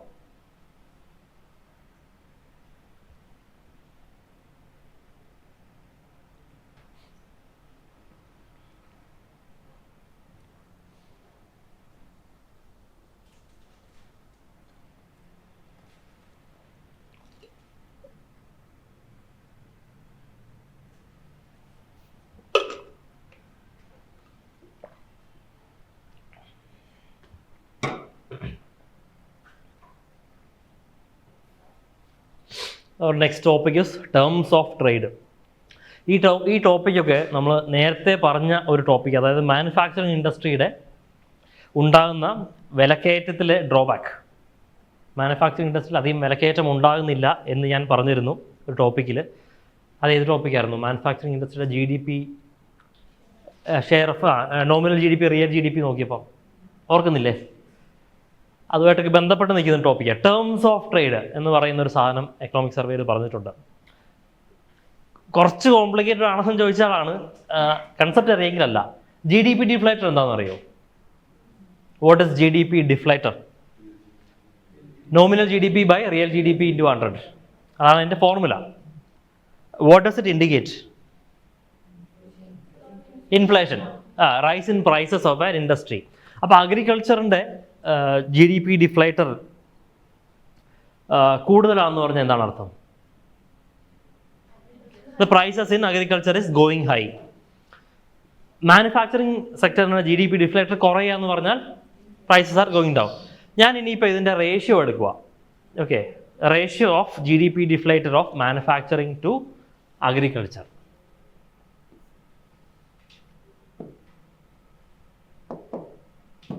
സിമ്പിൾ കൺസെപ്റ്റാണ് കേട്ടോ, റേഷ്യോ എന്നൊക്കെ പറയുന്നേ ഉള്ളൂ, ഒന്നുമില്ല. Manufacturing to agriculture. ഓക്കെ, ഇനി നമ്മൾ നേരത്തെ പഠിച്ചത് വെച്ച് പറഞ്ഞ് ഏതിൻ്റെ GDP ഡിഫ്ലേറ്റർ ആണ് കൂടുതൽ? അഗ്രികൾച്ചർ ആണോ മാനുഫാക്ചറിങ് ആണോ?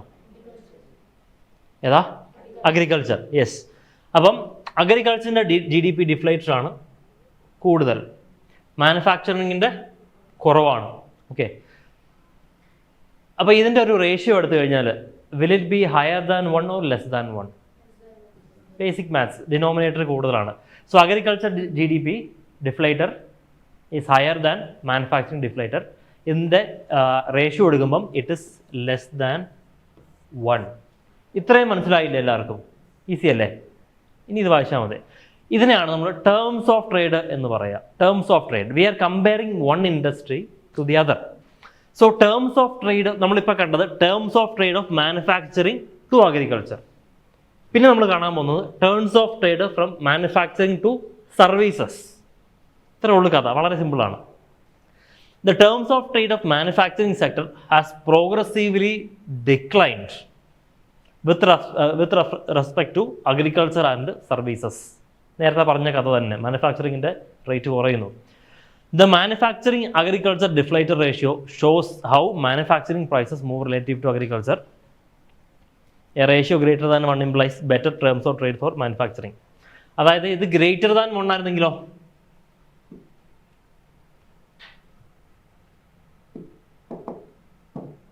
Manufacturing to agriculture terms of trade. ഇത് ലെസ് ദാൻ 1 ആണെന്ന് ഞാൻ പറഞ്ഞപ്പോൾ ഇറ്റ് ഫേവേഴ്സ് ഹൂം? അഗ്രികൾച്ചർ. അഗ്രികൾച്ചറിൻ്റെ പ്രൈസിങ് ആണ് കൂടുതൽ.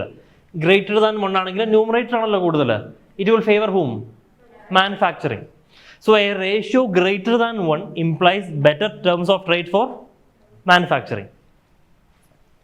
നൗ ഇനി അത് എന്തുകൊണ്ടാണ് സംഭവിച്ചത്? വൈ?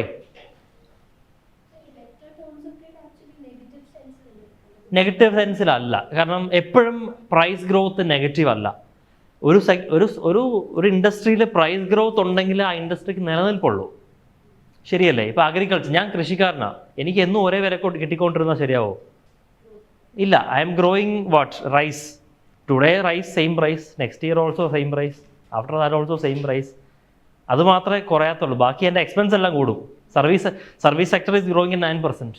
അപ്പോൾ എൻ്റെ എൻ്റെ പിള്ളേരുടെ എഡ്യൂക്കേഷൻ എക്സ്പെൻസ് കൂടും, എൻ്റെ പേരൻസിൻ്റെ ഹെൽത്ത് എക്സ്പെൻസ് കൂടും, നമ്മുടെ ലിവിങ് കോസ്റ്റ് കൂടും. അപ്പോൾ ഗ്രോത്ത് വേണം, എന്നാലേ നമ്മുടെ സാലറി കൂടത്തുള്ളൂ. അപ്പോൾ ഇൻഫ്ലേഷൻ 0 ആയി കഴിഞ്ഞാൽ it is not good for the economy. We need a minimum inflation. Okay.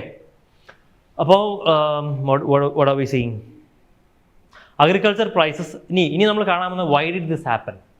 So terms of trade of manufacturing to agriculture favours who? ഇപ്പോൾ പഠിച്ചതാ. അപ്പോൾ ടേംസ് ഓഫ് ട്രേഡ് എന്ന് പറഞ്ഞാൽ എന്താണ്? Manufacturing deflator to agriculture deflator. We are comparing manufacture to agriculture. It favours who? Agriculture. Why എന്നാണ് നമ്മൾ കാണാൻ പോകുന്നത്. ഓക്കെ. കാരണം അഗ്രികൾച്ചറിൽ നമുക്കറിയാം MSP ഉണ്ട്. If you are A coconut cultivator or if you are A paddy cultivator, you always have a guaranteed price. Okay, you always have a guaranteed price.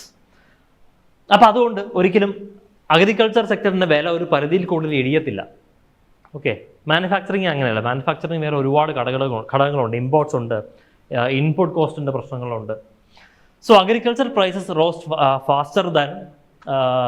faster because of institutional and policy support, especially MSP based administered pricing. എന്താണ് administrated pricing? ഒരിടത്തും കൂടെ നമ്മളത് കാണും. Government തീരുമാനിക്കുന്ന പല. MSP ആരാണ് തീരുമാനിക്കുന്നത്? Commission for agriculture cost and prices, അവരാണ് തീരുമാനിക്കുന്നത്. അപ്പം അഡ്മിനിസ്ട്രേറ്റഡ് പ്രൈസിംഗ് ആണ് അഗ്രികൾച്ചറിൻ്റെ വില ഇടിയാതിരിക്കാനുള്ള കാരണം.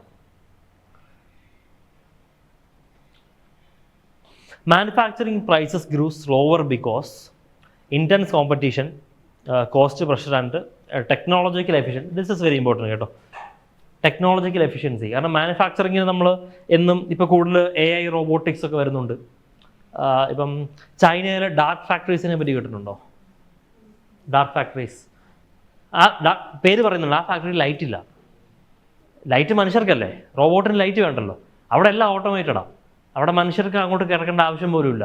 ഒരു പ്രൊഡക്റ്റ് വേണമെങ്കിൽ റോ മെറ്റീരിയൽ കൊടുത്താൽ തിരിച്ച് പ്രൊഡക്റ്റായിട്ട് വരും. സോ ഓട്ടോമേഷൻ കൂടുമ്പോൾ ഔട്ട്പുട്ട് എഫിഷ്യൻസി കൂടും, കോസ്റ്റ് കുറയും. അപ്പം മാനുഫാക്ചറിങ്ങിൻ്റെ ഇത്തരം പ്രശ്നം ഇതുപോലുള്ള കാര്യങ്ങൾ കൊണ്ടാണ് മാനുഫാക്ചറിങ്ങിൻ്റെ പ്രൈസ് ഒരു പരിധിയിൽ കൂടുതൽ കൂടാത്തത്. ഓക്കെ.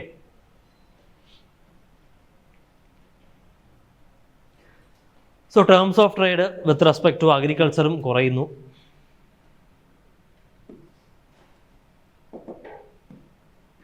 വിത്ത് റെസ്പെക്ട് ടു മാനുഫാക്ചറിങ്ങും സർവീസസും കുറയുന്നു മാനുഫാക്ചറിങ്ങിൻ്റെ. അപ്പോൾ ഇതിൻ്റെ പ്രധാന ഉദ്ദേശം ഈ ടേംസ് ഓഫ് ട്രേഡ് എന്താണ്, how do you relate it with GDP deflator, how is agricultural price moving with manufacturing, why ഈസിൻ്റെ agricultural price going down, why is manufacturing price going down, ഇതൊക്കെയാണ് നമ്മൾ ഈ സെഗ്മെൻറ്റിൽ കണ്ടത്. ക്ലിയർ അല്ലേ? എന്തെങ്കിലും ഡൗട്ട് ഉണ്ടോ ഇതിനകത്ത്?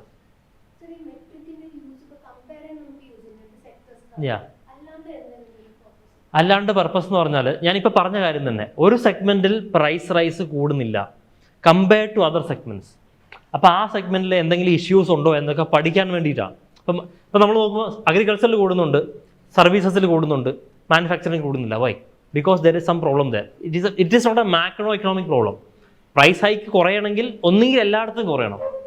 ഒരു സ്ഥലത്ത് മാത്രം കുറയുന്നുണ്ടെങ്കിൽ നമുക്ക് അങ്ങോട്ട് നമുക്ക് റിസോഴ്സസ് പൂൾ ചെയ്യാം. അവിടുത്തെ ചിലപ്പോൾ മാനുഫാക്ചറിങ്ങിന് ഇന്ത്യയിൽ 18% ഗ്രോത്ത് തരുന്നൊരു സാധനമാണ്, എംപ്ലോയ്മെൻറ്റ് അത്യാവശ്യം നല്ല രീതിയിൽ തരുന്നൊരു സാധനമാണ്. അപ്പോൾ ആ മാനുഫാക്ചറിങ് ഇൻഡസ്ട്രിയിൽ പ്രൈസ് ഗ്രോത്ത് ഇല്ലെങ്കിൽ അതൊരു പ്രശ്നമാണ്.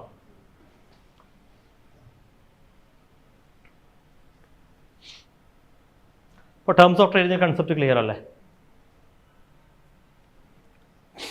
ഇനിയൊരു ഡേറ്റയാണ് agriculture and food management. Growth ആണ് കേട്ടോ, ആവറേജ് GV ഗ്രോത്ത് ഏറ്റവും കൂടുതൽ ഉണ്ടായിരിക്കുന്നത് ഫിഷിംഗ് ആൻഡ് അക്വാകൾച്ചറിലാണ്. രണ്ടാമത് എവിടെയാണ്? ലൈഫ് സ്റ്റോക്ക് സെക്ടറിലാണ്. മൂന്നാമത് crop sector. Agriculture sector as a whole has grown 7.4%, 4.7%. Long term growth ആണ് 4.7%. അതിനകത്തെ subsets crop, livestock, fishing and aquaculture. ക്രോപ്പിൻ്റെ നമ്മൾ കണ്ടു, എന്തുകൊണ്ടാണ് നമ്മൾ കഴിഞ്ഞ ക്ലാസ്സിൽ കണ്ടായിരുന്നു, സീസണലാണ്. ക്രോപ്പ് സെക്ടറിൻ്റെ ഗ്രോത്ത് ഹൈലി വോളട്ടൈലാണ്. ചെറിയ മാറ്റങ്ങൾ പോലും ക്രോപ്പ് സെക്ടറിൽ ഒരുപാട് ഡിഫറൻസസ് കൊണ്ടുവരും. പിന്നെ ഫിഷിംഗ് ആൻഡ് അക്വാകൾച്ചർ, ഇതിൻ്റെ ഗ്രോത്ത് കൂടാനുള്ള പ്രത്യേക കാരണം this is all high value export oriented industry. For example shrimp, നമ്മുടെ ചെമ്മീനില്ലേ, ചെമ്മീൻ കയറ്റുമതി ഭയങ്കര വാല്യൂ ആണ്, ഭയങ്കര ലേബർ ഇൻറ്റൻസീവ് ആണ്. സോ അതുപോലുള്ള കാര്യങ്ങൾ കൊണ്ടൊക്കെ ഇതൊന്നും അത്ര വോളട്ടൈൽ അല്ല. ഇപ്പോൾ ഷ്രിമ്പ് ചത്തുപോകണമെങ്കിൽ ഒന്നുകിൽ വാട്ടർ പാരാമീറ്റേഴ്സ് മാറും. നമ്മളെ ശ്രദ്ധക്കുറവ് കൊണ്ട് നമ്മൾ വളർത്തുകയാണെങ്കിൽ, കടലിൽ നിന്ന് പിടിക്കുന്നതല്ല, വളർത്തുകയാണെങ്കിൽ കടലിൽ അത് എപ്പോഴും ഉണ്ട്, എപ്പോൾ വേണമെങ്കിലും പോയി പിടിക്കാം. അങ്ങനത്തെ ഒരുപാട് ചെറിയ കാര്യങ്ങളുണ്ട്. സോ ഇതാണ് അഗ്രികൾച്ചർ ഇൻഡസ്ട്രിയിലെ ജസ്റ്റ് ഗ്രോത്തിൻ്റെ ഒരു ഡേറ്റ. ജസ്റ്റ് ഒന്ന് മനസ്സിൽ വെച്ചാൽ മതി. ചിലപ്പം ചോദിക്കാം which sector registered the highest growth എന്നൊക്കെ എങ്ങാനും ചോദിച്ചാൽ 2 മാർക്കാണ്, അത് പോരുത്.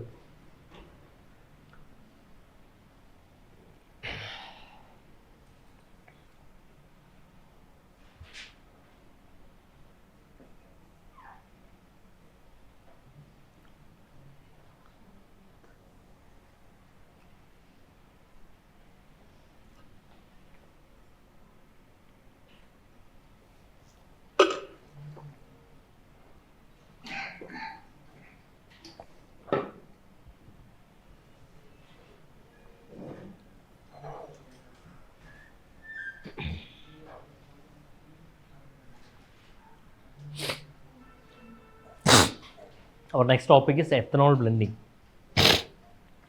Simple topic ആണ്. എത്തനോൾ ബ്ലെൻഡിങ് ടാർഗറ്റുകളെ പറ്റിയൊക്കെ അറിയാമായിരിക്കുമല്ലോ.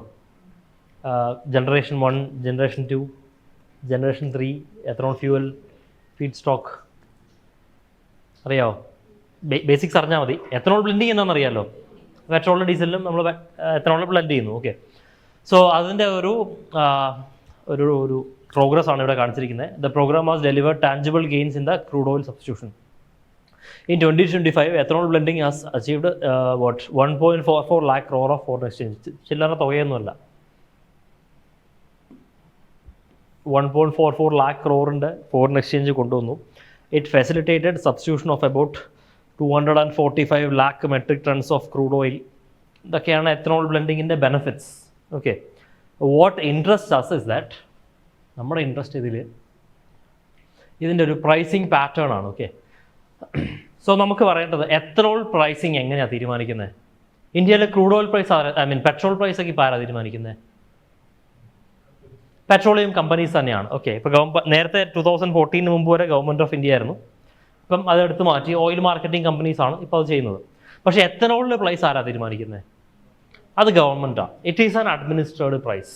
പെർ ലിറ്റർ എത്തനോളിൻ്റെ പ്രൈസ് തീരുമാനിക്കുന്നത് ഗവൺമെൻറ്റാണ്. ഓക്കെ, അതിനകത്തും എല്ലാ എത്തനോളിനും ഒരേ പ്രൈസ് അല്ല. It depends upon the feed stock.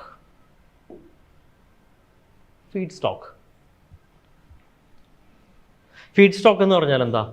നമ്മൾ എത്തനോൾ ഉൽപ്പാദിപ്പിക്കാൻ ഉപയോഗിക്കുന്ന റോ മെറ്റീരിയൽ എന്തൊക്കെയായിരിക്കും? ഷുഗർ റിച്ച് ആയിട്ടുള്ള എല്ലാം തന്നെ കാണും. ഒന്ന് കോൺ, മെയ്സ്, പിന്നെന്താ മൊളാസസ്. മൊളാസസ് എന്ന് പറഞ്ഞാൽ നമ്മൾ ഷുഗർ കെയിൻ ജ്യൂസ് എടുത്തിട്ട് അതിൽ നിന്ന് ഷുഗർ എക്സ്ട്രാക്ട് ചെയ്തിട്ട് മിച്ചം കിട്ടുന്നൊരു സാധനമുണ്ട്, ഒരു ബ്രൗൺ കളറിലിരിക്കും. അതല്ല അത് കരിമ്പിൻ്റെയാണ്. കരിമ്പിൽ നിന്ന് ജ്യൂസ് എടുത്തിട്ട് ഒരു സാധനം മിച്ചം വരുമല്ലോ, അതല്ല ഉദ്ദേശിക്കുന്നത്. മൊളാസസ് എന്ന് പറഞ്ഞു കഴിഞ്ഞാൽ കരിമ്പിൻ ജ്യൂസിൽ നിന്ന് നമ്മൾ ശർക്കരയല്ല, കരിമ്പിൻ ജ്യൂസിൽ നമ്മൾ ഷുഗർ എക്സ്ട്രാക്ട് ചെയ്യും, മിച്ചം കിട്ടുന്നൊരു സാധനമുണ്ട്, അതിനാണ് മൊളാസസ്. അങ്ങനെയാണോ ശർക്കര ഉണ്ടാക്കുന്നത്? എനിക്കറിയില്ല കേട്ടോ. വേസ്റ്റ് ആയിട്ട് കിട്ടുന്നത് തന്നെ, അതായത് ഷുഗർ എക്സ്ട്രാക്ഷൻ ചെയ്തിട്ട് മിച്ചം കിട്ടുന്ന എന്താണോ ദാറ്റ് ഇസ് മൊളാസസ്. അതിൽ നിന്ന് ഉണ്ടാക്കാം. പിന്നെ റൈസിനകത്തുനിന്നും ഉണ്ടാക്കാം. ഓക്കെ, അപ്പോൾ ഈ ഓരോ ഇതിനാണ് ഫീഡ് സ്റ്റോക്ക് എന്ന് പറയാം, എത്തനോൾ ഉൽപ്പാദിപ്പിക്കുന്നതിൻ്റെ ഫീഡ് സ്റ്റോക്ക്. അപ്പോൾ ഓരോ ഫീഡ് സ്റ്റോക്കിനും ഗവൺമെൻറ് നിശ്ചയിച്ചിരിക്കുന്നത് ഓരോ വിലയാണ്. That is logical. കാരണം എന്താ? ഗവൺമെൻറ് ഒരിക്കലും പാഡി ബേസ്ഡ് ആയിട്ടുള്ള, റൈസ് ബേസ്ഡ് ആയിട്ടുള്ള എത്തനോളിന് കോസ്റ്റ് കൂടുതൽ കൊടുക്കില്ല. Why? because that will lead to concentration of crops. ആൾക്കാർ ഓൾറെഡി MSP കാരണം പഞ്ചാബിലും ഹരിയാനയിലൊക്കെ ഇപ്പോഴും റൈസ് തന്നെയാണ് ഏറ്റവും കൂടുതൽ ഉൽപ്പാദിപ്പിക്കുന്നത്. It is a very less sustainable crop. ഒരുപാട് വാട്ടർ ഇൻറ്റൻസീവാണ്, വെള്ളം ഒരുപാട് വേണം. സോ അതുകൊണ്ട് അതിന് കുറവായിരിക്കും. ഗവൺമെൻറ് കൂടുതൽ കാശ് കൊടുക്കുന്നത് കോൺ ബേസ്ഡ് ആയിട്ടുള്ള എത്തനോളാണ്. കാരണം കോൺ കൂടുതൽ കൃഷി ചെയ്യാൻ വേണ്ടി. കാരണം കോൺ അല്ലെങ്കിൽ maze is more A resilient crop. അതിന് അത്ര വാട്ടർ ഇൻറ്റൻസിറ്റി ഒന്നും വേണ്ട, കുറച്ച് വെള്ളം കൊടുത്താൽ മതി.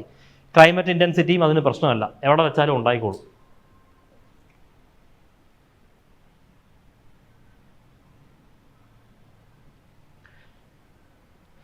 സോ അങ്ങനെ a higher price for maize based ethanol is given, a lower price for rice based ethanol and a price of molasses in between. കാരണം ഷുഗർ കെയിൻ കർഷകർ അവരെപ്പോഴും ഒരു ബുദ്ധിമുട്ടിൽ തന്നെയാണ്. കാരണം fair and remunerative prices, MSP പോലെ തന്നെ FRP, fair and remunerative prices കൊണ്ടുവന്നു ഷുഗർ കെയിൻ കൾട്ടിവേറ്റേഴ്സിനെ ഹെൽപ്പ് ചെയ്യാനൊക്കെ. So they get a value in between maize and paddy producers. It was hope that this would shift the acreage from paddy to maize. അപ്പോൾ ethanol ഉണ്ടാക്കാനെങ്കിലും പാഡിയിൽ നിന്ന് മാറി മെയ്സിലേക്ക് ആൾക്കാർ പോകും എന്നാണ് ഗവൺമെൻറ് വിചാരിക്കുന്നത്. സോ മനസ്സിലായില്ലേ എത്തനോളിൻ്റെ പ്രൈസിങ് എങ്ങനെയാണെന്നും how that affects agricultural concentration in India. Okay.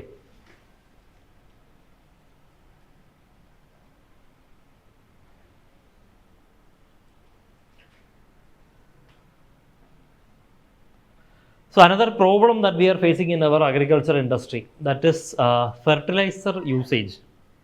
Indian agriculture has been grappling steady worsening imbalance of plant nutrients. അതായത് നമ്മൾ അപ്ലൈ ചെയ്യുന്ന ഫെർട്ടിലൈസേഴ്സിൻ്റെ ക്വാണ്ടിറ്റി അത് നമുക്കിപ്പോഴും അതിനെപ്പറ്റി വലിയ ധാരണയൊന്നുമില്ല. ഓക്കെ, ലൈക്ക് സോയിൽ ഹെൽത്ത് കാർഡൊക്കെ കൊണ്ടുവന്ന് എന്തിനാണെന്ന് ഓർക്കുന്നുണ്ടോ? അതായത് സോയിലെടുത്ത് ലാബിൽ ടെസ്റ്റ് ചെയ്ത് അതിന് എന്തൊക്കെ ന്യൂട്രിയൻസ് വേണം, എന്തൊക്കെ ഫെർട്ടിലൈസേഴ്സ് വേണമെന്ന് ഒരു പേപ്പറിൽ പ്രിൻ്റ് അടിച്ചു കൊടുത്ത് കർഷകന് കൊടുക്കും. അത് നോക്കിയിട്ടെങ്കിലും നമ്മൾ അപ്ലൈ ചെയ്യണം. പക്ഷേ ഇന്ത്യയിൽ കണ്ടുവരുന്നൊരു trend NPK fertiliser, nitrogen, phosphorus, potassium, nitrogen, potassium, P എന്നതായിരുന്നു, ഫോസ്ഫറസ്, K ഫോർ പൊട്ടാസ്യം. അപ്പോൾ നൈട്രജൻ, ഫോസ്ഫറസ്, പൊട്ടാസ്യം. അപ്പോൾ ഇതിൻ്റെ റേഷ്യോ ഒരു ബാലൻസ്ഡ് റേഷ്യോ എന്ന് പറയുന്നത് 4:2:1 ആയിരുന്നു. 4:2:1 ആണ് ബാലൻസ്ഡ് റേഷ്യോ. പക്ഷേ നമ്മൾ 2009-10 കാലഘട്ടത്തിൽ ഇത് 4:3.2:1 എന്നുള്ള റേഷ്യോയിലാണ് യൂസ് ചെയ്തുകൊണ്ടിരുന്നത്. കൂടുതലാണ്. എപ്പോഴാണ്? 2010. 4:2:1 ആണ് ഒപ്റ്റിമൽ റേഷ്യോ. 4:3.2:1 ആണ് ഉപയോഗിച്ചുകൊണ്ടിരുന്നത്. 2023-24 എത്തിയപ്പോൾ ഈ റേഷ്യോയ്ക്ക് എന്നാ പറ്റി? 10:9:4. Imagine the amount of imbalance that we have in the fertilizer industry. That is a very important thing. And why did that happen? Nitrogen കൂടുതലായിട്ടുള്ള ഫെർട്ടിലൈസേഴ്സ് നമ്മൾ യൂസ് ചെയ്യുന്നത്. കാരണം NPK, ഈ NPKക്കകത്ത് ഈ നൈട്രജൻ അടങ്ങിയ ഫെർട്ടിലൈസർ, അതായത് urea is heavily subsidised in India. 45 kilo ഉള്ളൊരു ബാഗിന് വെറും 250 രൂപ കൊടുത്താൽ മതി. Urea is heavily subsidised. അപ്പോൾ അതുകൊണ്ട് തന്നെ ഈ യൂറിയ എടുത്ത ആൾക്കാർ കൂടുതൽ യൂസ് ചെയ്യും, കൂടുതൽ പ്രൊഡക്ടിവിറ്റി കിട്ടാൻ വേണ്ടിയിട്ട്. പക്ഷേ ഫോസ്ഫറസും പൊട്ടാസ്യം അത്ര ഉപയോഗിക്കാറില്ല. It is comparatively costlier than the other thing.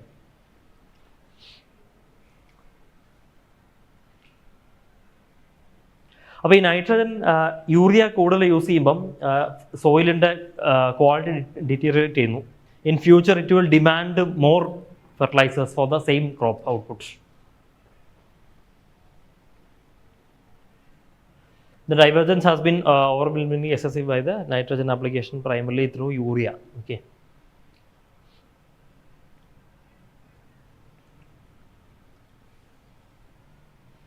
So അതാണ് നമ്മുടെ ഒരു ഫെർട്ടിലൈസർ ഇൻഡസ്ട്രി ഫേസ് ചെയ്യുന്ന ഒരു പ്രധാന ഇഷ്യൂ. ഇത് ക്ലിയർ അല്ലേ? NPK റേഷ്യോ അത് കൂടുന്നു, എന്തുകൊണ്ട് കൂടുന്നു? അവർ next topic is what? Core input industries. Okay, cement input. ഇനി സിമെൻറ്റ്, സ്റ്റീല്, ഇതുപോലുള്ള കുറച്ച് കാര്യങ്ങളായിരിക്കും കാണാൻ പോകുന്നത്. സിമ്പിളാണ്, കുറച്ചേ ഉള്ളൂ. സിമെൻറ്റ് ഇൻഡസ്ട്രിയെ പറ്റി പറയുകയാണെങ്കിൽ India is the second largest cement producer in the world after China. Most of the cement plants in India are located near raw material. അത് നിങ്ങൾ ജോഗ്രഫിയിൽ പഠിച്ചിട്ടുണ്ടെങ്കിൽ industries concentration, footloose industries, പിന്നെന്താ ഉള്ളത്, weight gaining industries, weight losing industries കേട്ടിട്ടുണ്ടോ? അതായത് ഇപ്പോൾ cement weight losing ഇൻഡസ്ട്രിയാണ്. കാരണം സിമെൻറ്റിൻ്റെ റോ മെറ്റീരിയൽസ് എന്തൊക്കെയാണ്? Limestone, silicon, something like silica, whatever. So ഈ റോ മെറ്റീരിയൽസ് കൊണ്ടുവന്ന് ഒരു ഫാക്ടറിയിൽ പ്രോസസ്സ് ചെയ്ത് സിമെൻ്റായിട്ട് പൊടിച്ച് ചാക്കിലാണ് മുമ്പോട്ട് പോകുന്നത്. അപ്പോൾ ഇത് കൂടുതലും ഇപ്പോൾ raw materials limestone transport ചെയ്യാൻ ബുദ്ധിമുട്ടാണ്. സിമെൻറ്റ് ചാക്ക് ട്രാൻസ്പോർട്ട് ചെയ്യുന്ന അത്രയും എളുപ്പമുണ്ടോ ലൈം സ്റ്റോൺ ട്രാൻസ്പോർട്ട് ചെയ്യാൻ? ഇല്ല, it's difficult. So raw material എവിടെയാണ്, അവിടെയാണ് സിമെൻറ്റ് ഫാക്ടറി തുടങ്ങുക. പിന്നെ weight losing industry, for example എന്തായിരിക്കും? Sugarcane industry. Sugarcane കൊണ്ടുവന്ന് പ്രോസസ്സ് ചെയ്ത് ഷുഗറാക്കി കൊടുത്തു വിടുന്നു. Okay, good. But still that is focusing more on where sugarcane is, അല്ലേ? ഷുഗർ കെയിൻ ഉള്ള സ്ഥലത്തല്ലേ ഇൻഡസ്ട്രീസ് ഇരിക്കുക? വെയ്റ്റ് ലോസിങ് ആണോ sugarcane? Okay, that's right. പിന്നെ വേറെയുള്ള ഫുഡ് ലൂസ് ഇൻഡസ്ട്രീസ് ലൈക്ക് എവിടെ വേണമെങ്കിലും വയ്ക്കാം, IT പാർക്കൊക്കെ പോലെ. സോ ഇന്ത്യയുടെ സിമെൻറ്റ് ഇൻഡസ്ട്രിയെ പറ്റി വരികയാണെങ്കിൽ installed capacity is much higher than production. ഇതുണ്ടോ? ബ്ലൂ എല്ലാമാണ് ഇൻസ്റ്റോൾഡ് കപ്പാസിറ്റി. അത്രയും പ്രൊഡക്ഷൻ സിമെൻറ്റിന് ഇന്ത്യയിലില്ല. അതിൻ്റെ കപ്പാസിറ്റി യൂട്ടിലൈസേഷൻ പെർസെൻറ്റേജ് ഒരു 65% ഒക്കെ ഉള്ളൂ ഇന്ത്യയിൽ സിമെൻറ്റ് ഫാക്ടറികളിലെ കപ്പാസിറ്റി യൂട്ടിലൈസേഷൻ. അതായത് നമുക്ക് ഡിമാൻഡ് അനുസരിച്ച് വേണമെങ്കിൽ സിമെൻറ്റിൻ്റെ പ്രൊഡക്ഷൻ കൂട്ടാം. At the end of the day it means we don't want imports. നമ്മൾ ഇമ്പോർട്ട് ചെയ്യേണ്ട ആവശ്യമില്ല. We still can produce how much cement we want.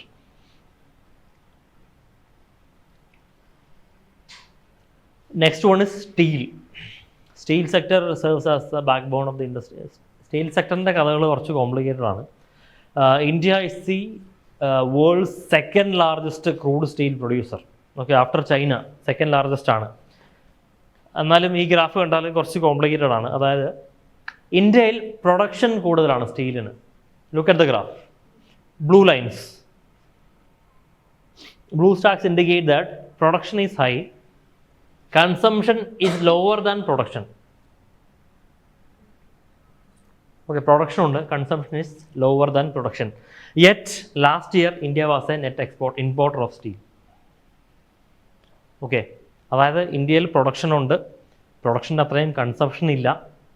പ്രൊഡക്ഷൻ്റെ അത്രയും കൺസംഷൻ ഇല്ലാഞ്ഞിട്ടും ഇന്ത്യ ബിക്കെയിം, ഇടയ്ക്കിടയ്ക്ക് ആവാറുണ്ട്, അത് ഫസ്റ്റ് ടൈമൊന്നുമല്ല. ലാസ്റ്റ് ഇയർ എനിക്കൊന്ന് April October കാലഘട്ടത്തിൽ India was a net importer of steel. Why? ക്വാളിറ്റിയുടെ മാത്രമല്ല, ഞാൻ നേരത്തെ ഇൻഫ്ലേഷൻ്റെ കാര്യത്തിൽ പറഞ്ഞു, പ്രൈസ് ഓഫ് മെറ്റൽസ് കുറഞ്ഞു, ഇൻ്റർനാഷണൽ മാർക്കറ്റിൽ സ്റ്റീലിൻ്റെ വില അത്യാവശ്യം ഇടിഞ്ഞു. അപ്പോൾ നാട്ടിൽ നിന്ന് പ്രൊഡ്യൂസ് ചെയ്ത് വരുന്ന സ്റ്റീലിനേക്കാൾ ലാഭകരമാണ് നമ്മൾ ഇമ്പോർട്ട് ചെയ്ത് വരുന്ന സ്റ്റീൽ.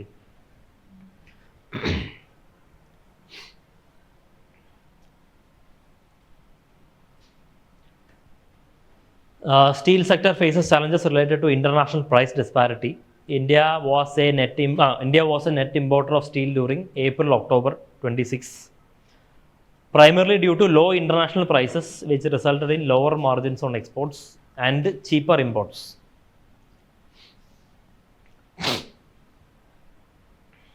എക്സ്പോർട്സും കുറഞ്ഞു സ്റ്റീലിൻ്റെ മാർജിൻ കുറവായതുകൊണ്ട്.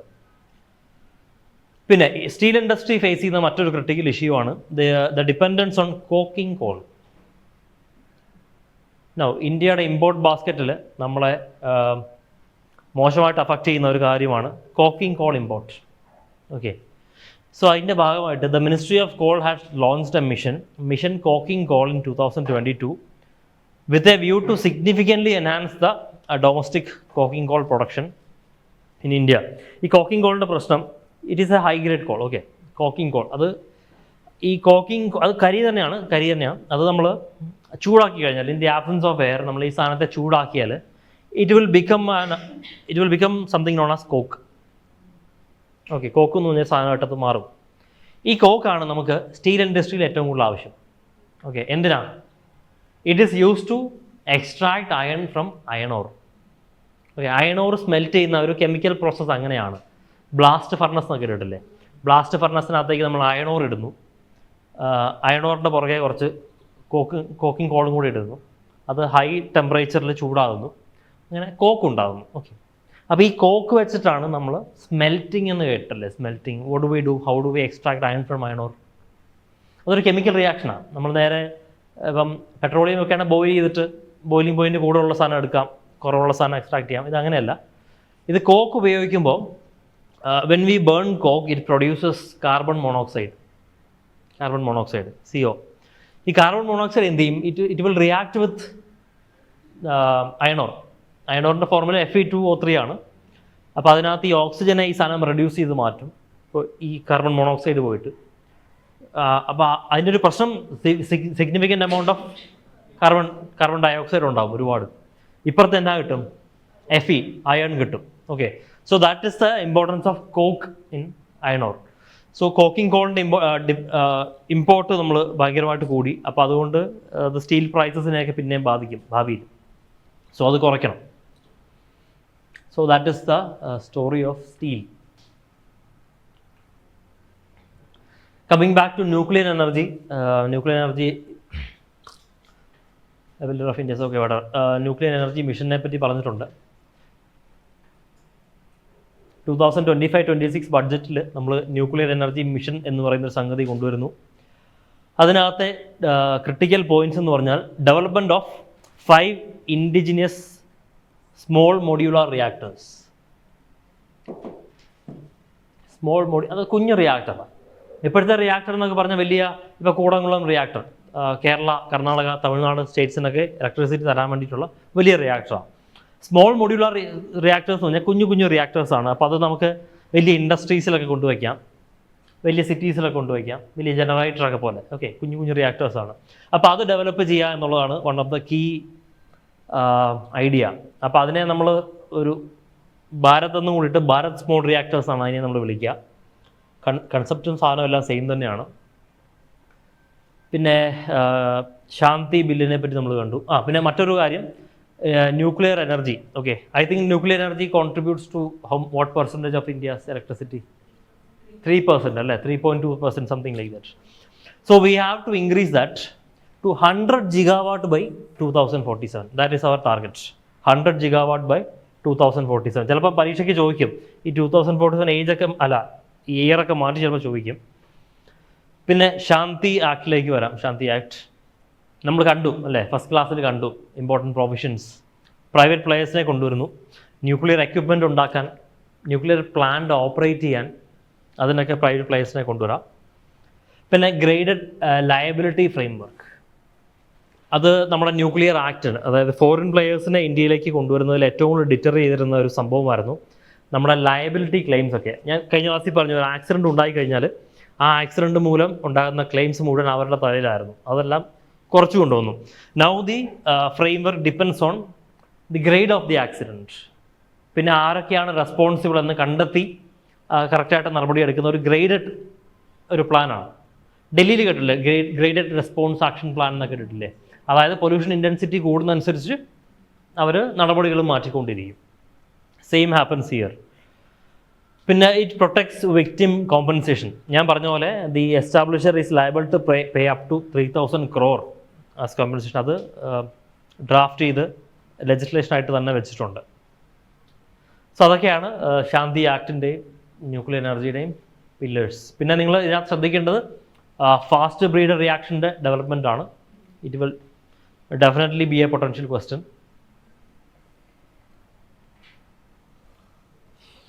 So coming back to renewable energy കപ്പാസിറ്റിയെ പറ്റി പറഞ്ഞിട്ടുണ്ട്. ഏറ്റവും കൂടുതൽ ഷെയർ ആർക്കാണ്? സോളാറിനാണ്. ഓബിയസ്ലി സോളാറിനായിരിക്കും. രണ്ടാമത് വിൻഡ് എനർജിക്കാണ്. മൂന്നാമത് ആർക്കാ? Large hydroelectric power plants. നാലാമത് ബയോ എനർജി എന്ന് പറഞ്ഞാൽ എന്താ? Biomass, biogas plant, yes that's right, biomass ഉണ്ട്. പിന്നെ വേസ്റ്റ് ടു എനർജി, അപ്പോൾ നമ്മളെ കൊണ്ടുവന്ന് വേസ്റ്റൊക്കെ ഇൻസിനറേറ്റ് ചെയ്ത് അതിൽ നിന്ന് എനർജി എടുക്കാം. പിന്നെ small hydro electric power plants.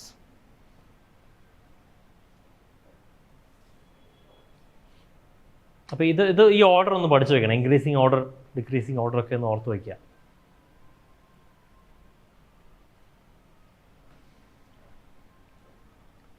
So coming to one of our last topics here, longevity dividend എന്ന് പറഞ്ഞൊരു കൺസെപ്റ്റിനെ പറ്റി പറഞ്ഞിട്ടുണ്ട്. നമ്മൾ ഇത്ര നല്ല ഡെമോഗ്രാഫിക് ഡിവിഡൻറ്റിനെ പറ്റി പറഞ്ഞിട്ടുണ്ട് അല്ലേ? What is demographic dividend? അതായത് ഇന്ത്യക്ക് വർക്കിംഗ് ഏജ് പോപ്പുലേഷൻ കൂടുതലുണ്ട്. അപ്പോൾ അവരിൽ നിന്ന് മാക്സിമം പ്രൊഡക്ടിവിറ്റി എക്സ്ട്രാക്ട് ചെയ്തെടുക്കാനുള്ളൊരു ഓപ്പർച്യൂണിറ്റി, അതാണ് ഡെമോഗ്രാഫിക് ഡിവിഡൻറ്റ്. പിന്നെ നമ്മൾ എക്കണോമിക് സർവേ പറയുന്നത് നമ്മൾ ഫ്യൂച്ചറിലേക്ക് നോക്കണം. എല്ലാ പ്രാവശ്യവും ഈ ഓപ്പർച്യൂണിറ്റി ഉണ്ടാവില്ല. അത് കുറച്ച് കഴിയുമ്പോൾ ആ വിൻഡോ ക്ലോസ് ചെയ്യും, ഏജിങ് പോപ്പുലേഷനിലേക്ക് പോകും. കാരണം നമ്മുടെ ടോട്ടൽ ഫെർട്ടിലിറ്റി റേറ്റ് താഴ്ന്നുകൊണ്ടിരിക്കുക. എത്രയാ TFR? 2.1. ഇന്ത്യയുടെ TFR is below 2.1. That means we are below replacement level now. So ഭാവിയിൽ നമ്മുടെ ഏജിങ് പോപ്പുലേഷനിലേക്ക് പോകും. So we have to think about that now itself. That is why we have brought in a new concept called what? Longevity dividend. Longevity dividend means it seeks to extract the maximum benefits out of increased life expectancy. അതായത് ആൾക്കാർ ഇപ്പം demographic dividend ചെയ്യുന്ന എന്താ? Working age population എടുക്കുക. Longevity dividend ചെയ്യുന്ന എന്താ? Life expectancy കൂടുന്നതനുസരിച്ച് ഒരു life expectancy കൂടിയ ഒരാളിൽ നിന്നും നമുക്ക് എന്ത് കിട്ടും, അതാണ് ചെയ്യുന്നത്. ഫോർ എക്സാമ്പിൾ റിട്ടയർമെൻറ്റ് ഏജ് വർദ്ധിപ്പിക്കുക. ഇപ്പം സെൻട്രൽ ഗവൺമെൻറ് ഏജ് എനിക്കൊന്ന് സ്റ്റേറ്റ് ഗവൺമെൻറ് 60 ആയി തോന്നുന്നു അല്ലേ? 60 ആണിപ്പം. 2013 തൊട്ട് I think state government is also 60. Central government നേരത്തെ 60 ആയിരുന്നു. അത് എക്സ്റ്റെൻഡ് ചെയ്യാം. ഇപ്പം നമ്മുടെ ഹെൽത്ത് സിസ്റ്റംസ് ഒക്കെ വളരെ നല്ലതാണ്. നമ്മുടെ കമ്മ്യൂണിക്കബിൾ ഡിസീസസിൻ്റെ ഒക്കെ പ്രിവലൻസ് കൂടുന്നുണ്ട്. But still we can manage it. അപ്പോൾ അതുകൊണ്ട് തന്നെ ആൾക്കാരുടെ ഹെൽത്ത് എക്സ്പെക്റ്റൻസി കൂടും. സോ അതിൽ നിന്നും നമുക്ക് മാക്സിമം ബെനഫിറ്റ്സ് എക്സ്ട്രാക്ട് ചെയ്യുക. Okay, health care, nutrition, sanitation and so അതാണ് ലോഞ്ചിവിറ്റി ഡിവിഡൻഡ് കൺസെപ്റ്റ്. മനസ്സിലായോ ഈ കൺസെപ്റ്റ് എന്താണെന്ന്? ക്ലിയർ ആണോ?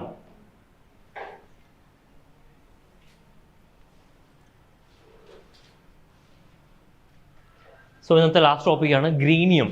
ഗ്രീനിയം എന്ന് പറഞ്ഞൊരു ടേമും കൂടെ എക്കണോമിക് സർവേയിൽ പറഞ്ഞിട്ടുണ്ട്. So what is greenium? Green പേര് തന്നെ ഉണ്ട്, നമ്മൾ സസ്റ്റൈനബിൾ എനർജി കാര്യങ്ങളൊക്കെയാണ്. ഒരു ഗ്രീൻ പ്രീമിയമാണ് ഇതുകൊണ്ട് ഉദ്ദേശിക്കുന്നത്. ഓക്കെ,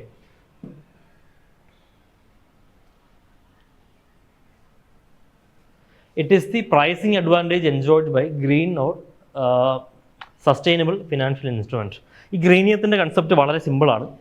ഇപ്പം നിങ്ങളൊക്കെ ഒരു എൻവയൺമെൻറ്റ് സസ്റ്റൈനബിലിറ്റി ഫോക്കസ് ചെയ്യുന്ന ആൾക്കാരാണ്. നിങ്ങളുടെ കയ്യിൽ കുറച്ച് പൈസയുണ്ട്. അപ്പം നിങ്ങൾക്കത് കുറച്ചുകൂടെ എൻവയൺമെൻറ്റ് സസ്റ്റൈനബിൾ പ്രൊജക്റ്റിലേക്ക് ഇൻവെസ്റ്റ് ചെയ്യണം. അപ്പം നിങ്ങൾക്ക് 2 ഓപ്ഷൻ ഉണ്ട്. ഒന്നുകിൽ നിങ്ങൾക്ക് ഹൈ റിവാർഡിങ് ആയിട്ടുള്ളൊരു ഒരു വാട്ട് ഇതിൽ ഇൻവെസ്റ്റ് ചെയ്യാം. ഫോർ എക്സാമ്പിൾ AI അത്ര എൻവയൺമെൻറ്റ് സസ്റ്റൈനബിൾ ഒന്നുമല്ല. ഭയങ്കര രീതിയിൽ എനർജി, വാട്ടറൊക്കെ അതിന് വേണം. You can either invest in that, your returns will be very high. You can invest in sovereign green bond. For example, it will give you returns for investing in some environment പ്രൊട്ടക്ഷനോ environment ബന്ധപ്പെട്ട എന്തെങ്കിലും നല്ല കാര്യത്തിന് അതങ്ങ് ഉപയോഗിക്കും. നിങ്ങൾക്ക് ഏതിനകത്തായിരിക്കും return കൂടുതൽ കിട്ടുന്നത്? AI-യിലായിരിക്കും. പക്ഷെ നിങ്ങൾ പരിസരവാദി, നിങ്ങൾ എൻവയൺമെൻറ്റ് വാദി ആയതുകൊണ്ട് നിങ്ങൾ ഗ്രീൻ ബോണ്ടിൽ ഇൻവെസ്റ്റ് ചെയ്യാൻ തീരുമാനിച്ചു. So your returns are law.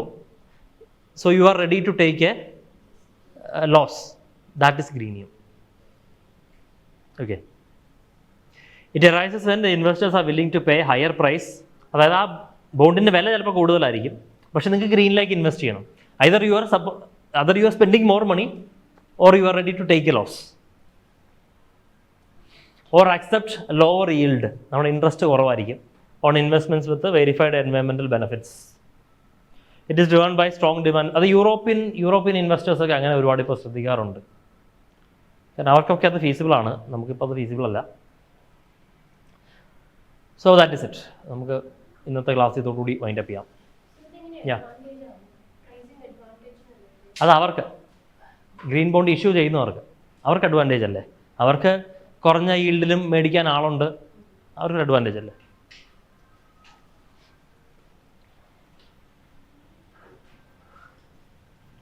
അതായത് ആ ഇൻസ്ട്രുമെൻറ്റ് ഫേസ് ചെയ്യുന്ന അഡ്വാൻറ്റേജ്.